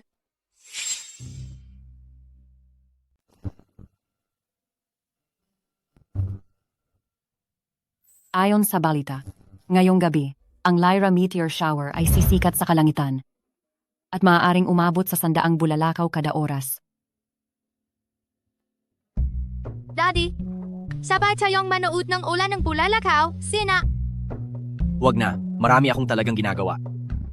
Ang dami mo palang ginagawa. Sige na nga, kukunin ko na lang si Mommy para samahan ako. Siguradong papayak sida. Teka, si Lin Yiwu ang ipapasama mo? Tara na, mag-ayos ka na ng gamit. Daddy, hindi ba't sobrang busy ka? Busy naman talaga ako. Pero ang dalawa pang iwan na tulad ninyo, naaakyat ng bundok para manood ng bulalakaw. Hindi ako mapakali talaga. Daddy, ang tigas talaga ng bibig mo. Sabihin mo na lang na gusto mong makipag-date kay Lin Yiwu. Hindi naman kita pagtatawanan.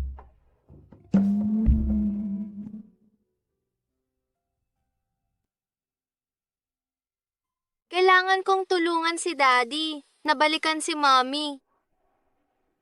Hindi ko hahayaang maunahan siya ng iba. Lin Yiwu, lintik ka. Talagang parang multo ka na lang. Hindi talaga po pwede. Kailangan ko silang sundan.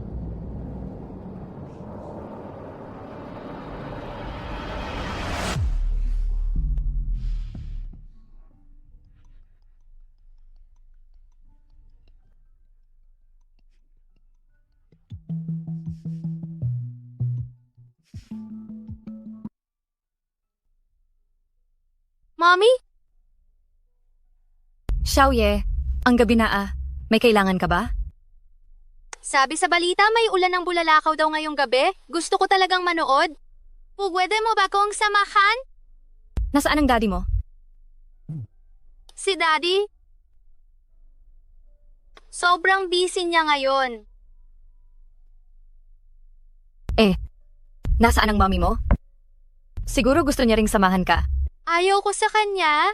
Tsaka hindi siya ang mommy ko. Ikaw lang ang mommy ko, Lin Yiwu. Mommy, samahan mo na ako minsan lang. Gusto kong ikaw ang kasama. Sige, sasabayan kita. Yehey! Buksan mo na ang pinto. Ha? Mami.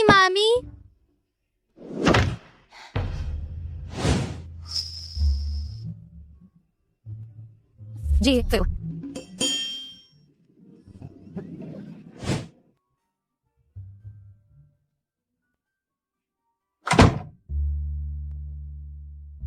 Bakit ang bilis mong dumating? Fu. Hindi ba abala ka? Sabi ni Daddy, kahit na sobrang abala, sasama pa rin siya sa amin na manood ng meteor shower.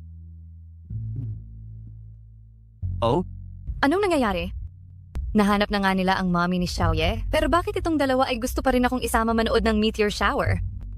Gaano katagal bago ka maghanda? Mabilis lang. Intayin niyo ako rito.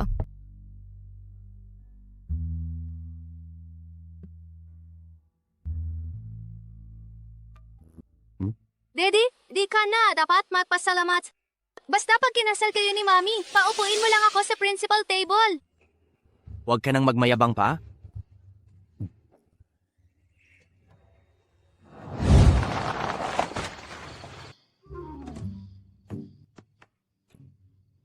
Dune.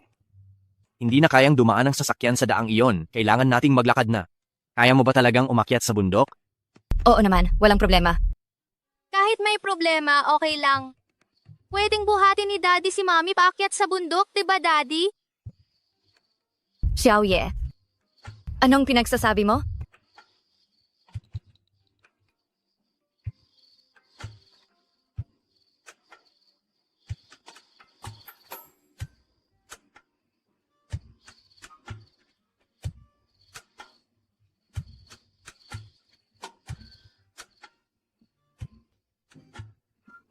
Hayop! Nahanap na nga ni Xiaoye ang tunay niyang ina, pero inaakit pa rin niya ang mag-ama.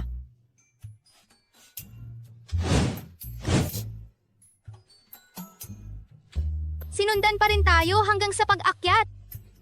Sige, hayaan kitang gumapang habang buhay sa bundok na to.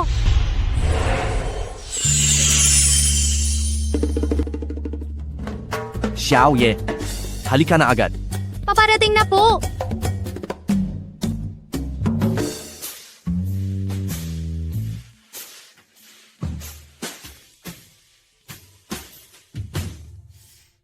Ang daang ito. Hindi ba kanina ipakanan? Bakit biglang kumaliwa? Mali ba ang tanda ko? Hayaan na.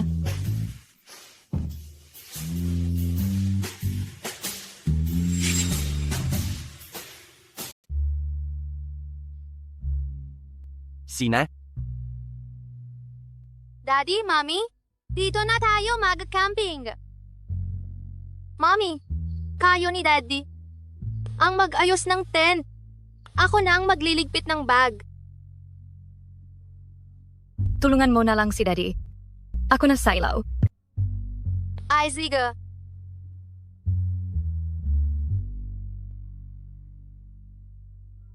Daddy, parang ayaw ni Mami na masyado siyang malapit sa'yo. Ingat.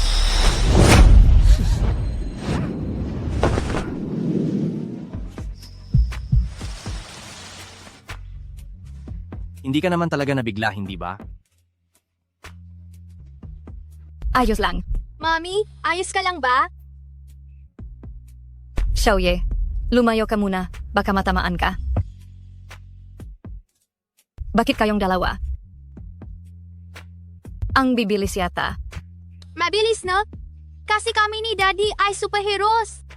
Simula ngayon, protektado ka namin ni Daddy. Walang pwedeng mang-api kay Mami. Superheroes? Talaga bang may ganitong nilalang sa mundong ito?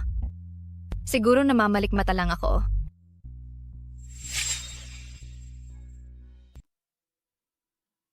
Boss Fu, Lin Yiwu. Ang nanay ni Xiaoye. Talagang natagpuan na. alam ko. Nabalitaan ko na. Ang ibig kong sabihin. Wala kong kahit anong damdamin para sa kanya. Maliban sa pagiging nanay ni Xiaoye. Nanay lang talaga siya ni Xiaoye. Hindi ko siya gusto. At sa amin, walang-wala ng anumang posibilidad. Bakit mo sinasabi sa akin yan? Pakiramdam ko kasi, gusto mo itong marinig. At linawin ko sa iyo. Para sa susunod, hindi ka na magtatago sa akin dahil lang sa inaalala mo yan. Boss Fu, parang masyado ka namang nagmamagaling. Hindi ko sinabing, gusto ko itong marinig.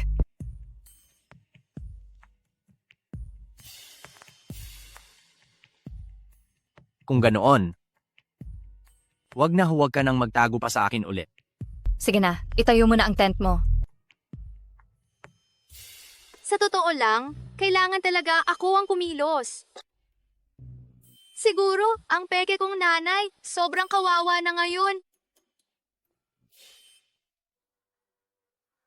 Anong nangyayari? Sabi ko, sinundan ko sila? Paanong naligaw ako? Sa bandang iyon ba ako dadaan? Kagagaling ko pa lang doon. Dito sa direksyong ito.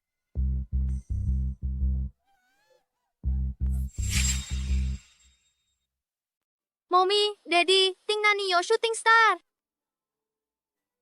Xiaoye, mag-wish ka na agad. Si Xiaoye umaasa na habang buhay. Makasama si Mami Lin Yiwu.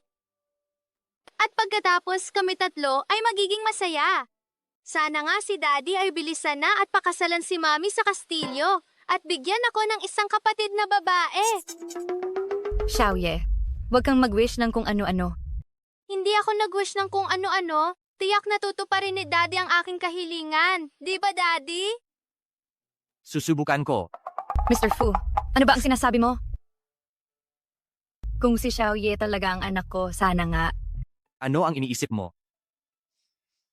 Iniisip ko, sino kaya ang nanganak sa isang cute na bata?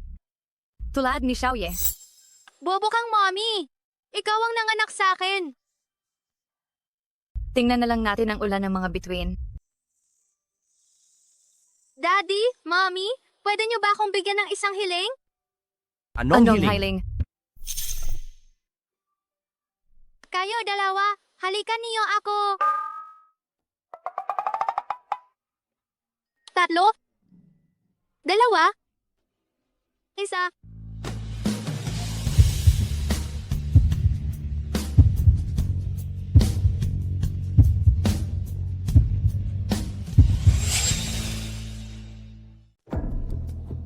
Nasaan sila? Hindi ba inutusan kitang bantayan si Xiaoye at si Yan Shen? Huwag mo nang banggitin. Sa simula pa lang ay sinusundan ko na sila, pero bigla na lang akong naligaw nang hindi ko alam kung paano. Wala kang silbi. Inilagay na kita sa mismong ilalim ng pangangasiwa ni Yan Shen, pero hinayaan mo pa ring makalamang si Lin Yiwu.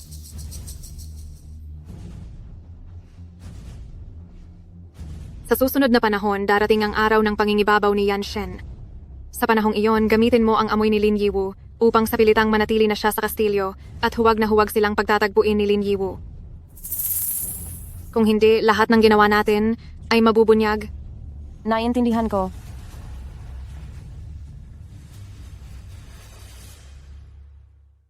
Saan ka nagpunta? Ano ba talaga ang ginagawa mo? Bakit hindi ka nag-reply sa mensahe?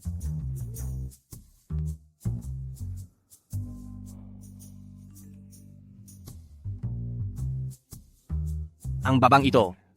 Pagkatapos nating manood ng meteor shower, ay hindi na ako pinansin. Kahit mag-reply sa text ay ayaw. Mommy, si Xiaoye ito. Ikaw pala si Xiaoye. Nanonood ako ng telebisyon. Ikaw? Ano ang ginagawa mo? Namimiss mo ba ako? Nagre-reply ka kay Xiaoye, pero sa akin, bakit hindi? Lin Yiwu, sobrang double standard mo. Kainis, dumating na naman ang taunang pangingibabaw.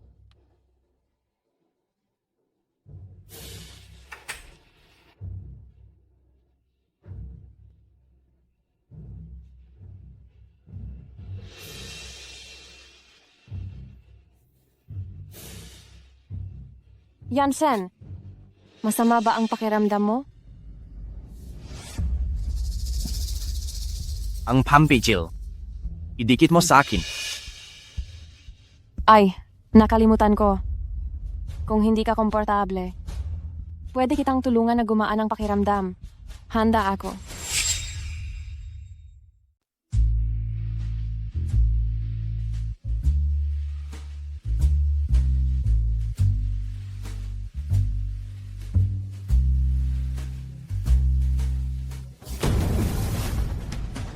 Umalis ka sa harap ko. Yansen,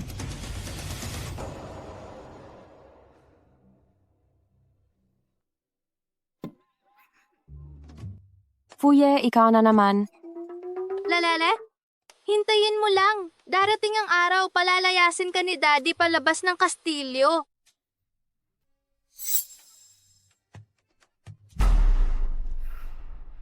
Hoy, Xiaoye! Mommy, may sakit po si Daddy. Kakagaling lang po sa bahay. Sobrang nag-aalala po ako sa kanya. Hindi ko po alam kung kumusta na siya. Pwede mo po ba siyang bantayan para sa akin? Malalabas siya? Saan ko siya hahanapin? Hintayin mo lang siya sa labas ng subdivision. Young master kayo ay. Pumunta ka sa ospital, hanapin mo si Yunqing. Masusunod. Xiaobay, hawak mo ba si Daddy ko? Dalhin mo siya kay Mommy. Tiyak na tataasan ni Daddy ang sweldo mo. Magandang ideya yan.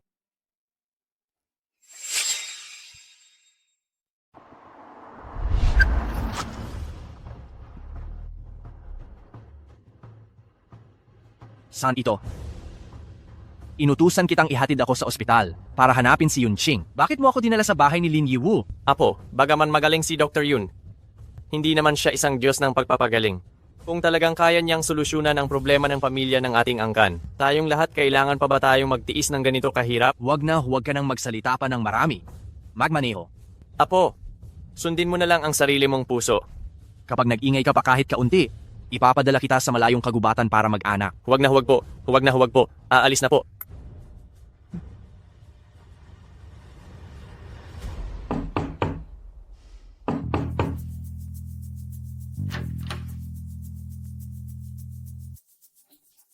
Mr. Fu? Nabalitaan kong nakasakit ka pa. Tama po yan, Miss Lin. Malala ang sakit ni Mr. Fu namin. Bakit ikaw? Ako? Ikaw, Jiangbei, walang hiya ka.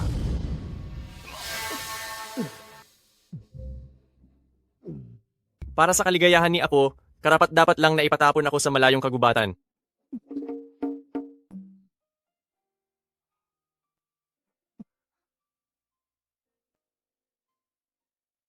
Bakit ang init mo? Ikaw ba ay tuluyan ng nilalagnat? Dadalhin kita sa ospital.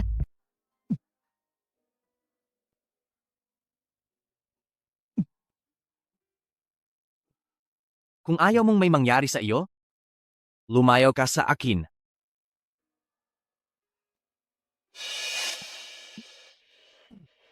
Hindi maaari. Nangako ako kay Fuye na aalagaan kitang mabuti. Ang lumabas ng mag-isa. Ako na lang ang maghahatid sa iyo sa ospital. Ako ay nagsisimula na talagang mag-init. Nag-init? Anong klase iyang salita sa mundo ng hayop? Kahit ganoon pa man, tutulungan mo pa rin ako? Ibig mo bang sabihin? Nalasong ka? Maaari mo ring sabihin iyan. Kung ganoon,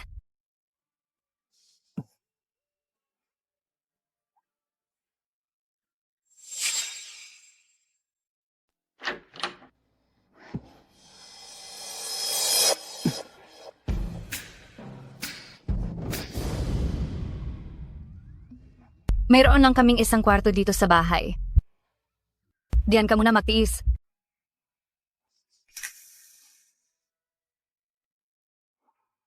Salamat. Pipigilan ko ang sarili ko.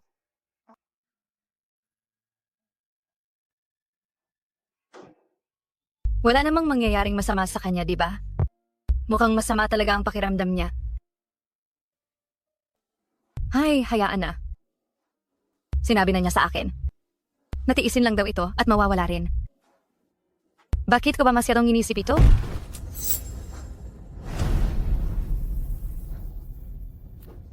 Fu Yanshen, ayos ka lang ba?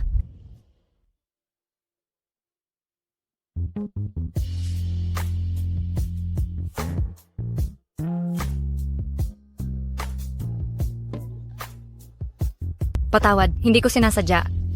Hindi ko alam na naliligo ka. Aalis na ako agad.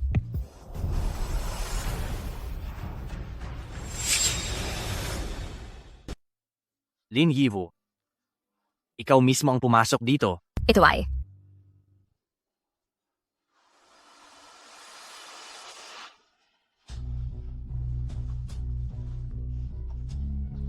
Bakit tila pamilyar ang pakiramdam na ito? Siya nga ba talaga ang lalaking iyon? Isang taon na ang nakalipas?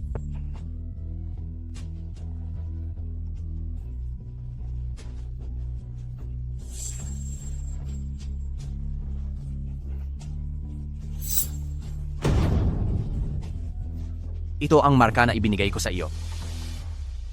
Ikaw nga pala talaga. Hindi ba't nasa iyo ang amoy ni Lin Yiwu?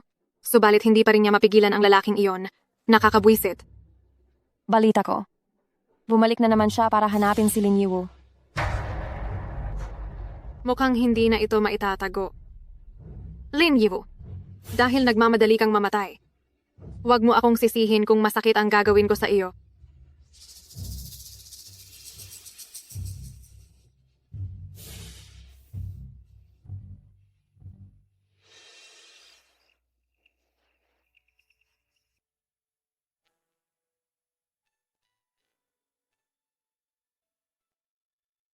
Ang cute naman ng tainga ng lobo. Ang lalaking iyon pala isang taon na ang nakalipas. Ikaw nga talaga.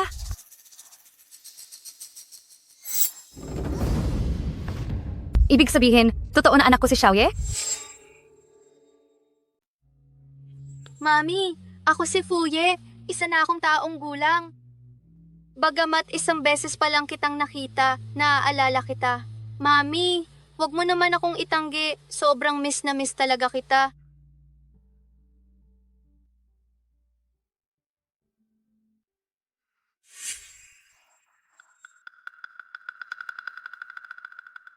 Hala, Lin Yiwu, ano na namang ginawa mo? Magtago ka muna, dali.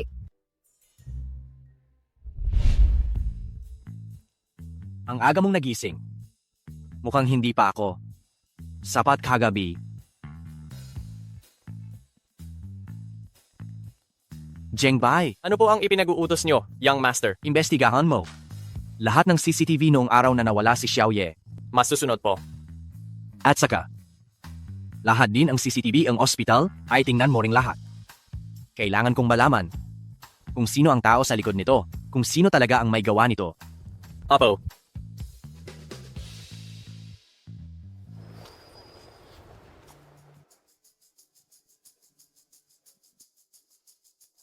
Kaya pala tinawag ako ni Xiaoye na mami. Ang tanga ko talaga. Nasa harapan ko na. Pero hindi ko pa rin siya nakilala. Dapat maipadala ko ito bago mag alas 3 ng uwian. Ang paborito niyang steak. Pati na rin itong teddy bear. Lin Yiwu. Lin Yiwu, mamatay ka na.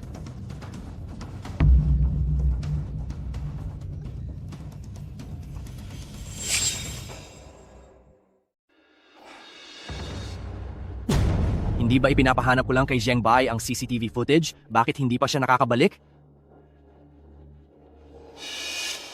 Parating na po. Young Master, gaya nga ng inaasahan ninyo, si Lin Qingqing ay isa lang talagang double na dinisenyo ni Yun Zhao. Nasaan si Yun Zhao? Papuntahin siya rito? Maaga palang umalis na siya. Parang may hahanapin siyang paghihigantihan. Lin Yiwo.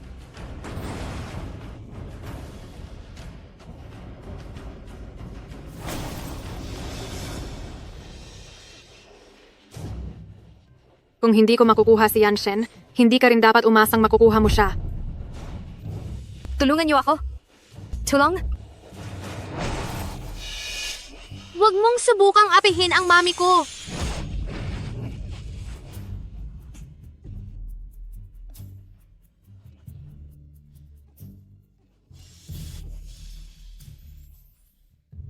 Xiaoye!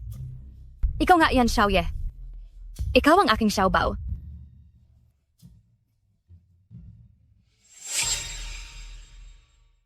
Mami, nakilala mo na rin ako sa wakas. Pero, 1 taon ka pa lang, di ba? Bakit ang tangkad mo na? Ang laki mo na? Sino bang may gusto? Ako ang anak ng hari ng lobo. Mayroon kaming sobrang lakas na lahi ni Daddy. Oo nga. Bakit hindi ko naisip? Dapat naisip ko na. Ipinanganak ka nga sa loob lang ng 1 araw. Hindi ka talaga ordinaryong bata. Ang tanga ni Mommy. Hindi tanga si mami ko. Kung ganoon kayo katamis sa isa't isa, magkasama na lang kayong mamatay. Huvag? Ha ha ha ha.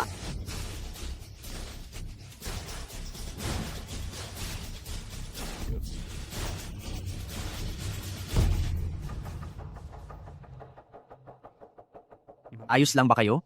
Ayos lang. Mabuti na lang at nandyan ka. Dalhin ninyo siya sa kulungan. Opo.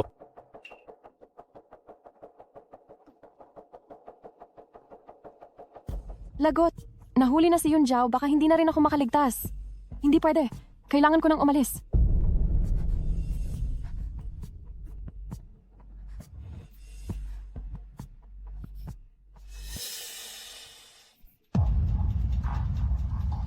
Lin Qingqing.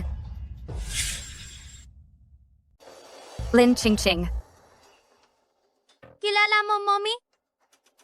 Siya ang kunwari kong mami. Siya ang stepsister ng mami mo. At para lang asarin ka, talagang ginawa niya ang lahat. Ate, patawarin mo ako. Nagkamali ako, ate. Si Yun Zhao lang. Pinilit lang ako ng walang kwentang Yun Zhao na yun. Pabayaan mo na akong umalis, pwede na ba? Ate, Yanshan. Pabayaan mo na siyang umalis na lang. Susundin ko ang gusto mo. Kahit paano, marami na siyang aral na natutunan sa akin. salamat, Young Master, salamat, ate. Ang mga ordinaryong tao ay hindi kayang magdala ng kapangyarihan ng lobo. Uminom siya ng dugo ni Yiwo. Baka hindi na siya magtatagal.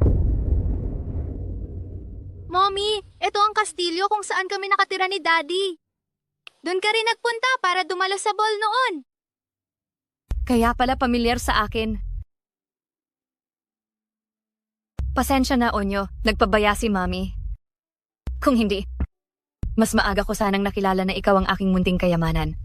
Sabi ni Daddy, dito kami binuunin yung dalawa ni Daddy. Bakit sinasabi mo lahat kay Onyo? 1 taong gulang pa lang siya. Lagi niya akong kinukulit tungkol sa iyo. Tungkol sa iyo. Ito lang ang alam ko. Kaya kailangan kong sabihin sa kanya. Mami, dalahin kita sa kwarto ko. Dito ka na lang matulog sa kwarto ko. Sige na. Oo naman. Mula ngayon, sa kwarto ko na tayo matutulog, di ba? Hindi. Akin ang mami mo. Kung matutulog man siya, sa akin lang. Pero ako ang nagpumilit para maibalik si Mommy. Kaya dapat akin lang si Mommy. Dahil sa akin, nandiyan ka. Akin ang mami mo. Mommy, ikaw na ang magsabi. Kanino ka? Isa lang ang pipiliin mo. Kung ganon, pipiliin ko si Xiaoye. Kita mo na, ako talaga ang pinakamamahal ni Mommy.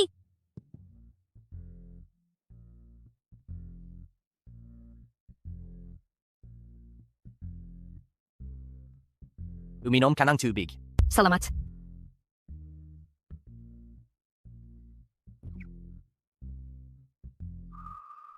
Gusto ni Mommy ng french fries. Tutulungan ka ni Xiaoya na kunin. Salamat, mahal ko. Kaya Daddy, hindi mo na ako maaunahan ngayon, ano?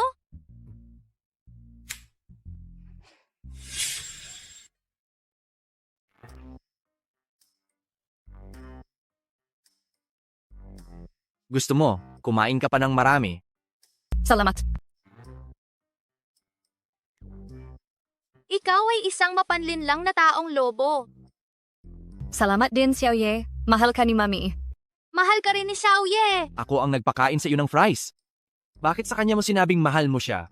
Hindi pwede. Gusto ko rin. Boss Fu, ilang taon ka na ba?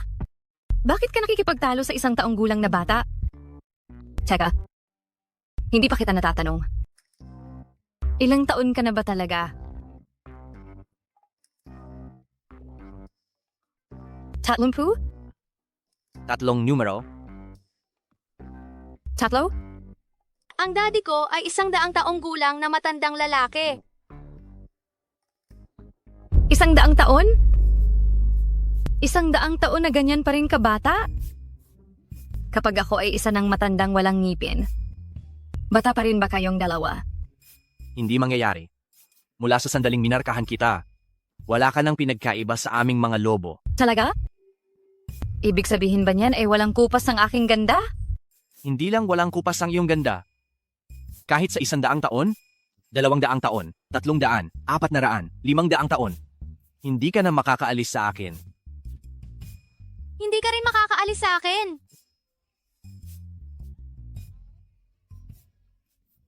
Ching-Ching, anong nangyari sa iyo?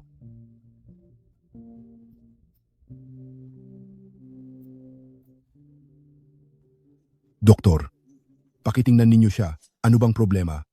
Kahapon maayos pa siya. Bakit nagkaganyan na siya ngayon? Nalason siya ng matinding lason. Ngayon ay nasa buong katawan na. Diretsuhin ko na. Maghanda na kayo para sa libing. Tiyak na dahil ito sa dugo ni Lin Yiwu. Kung alam ko lang, Ching-Ching. Ching-Ching.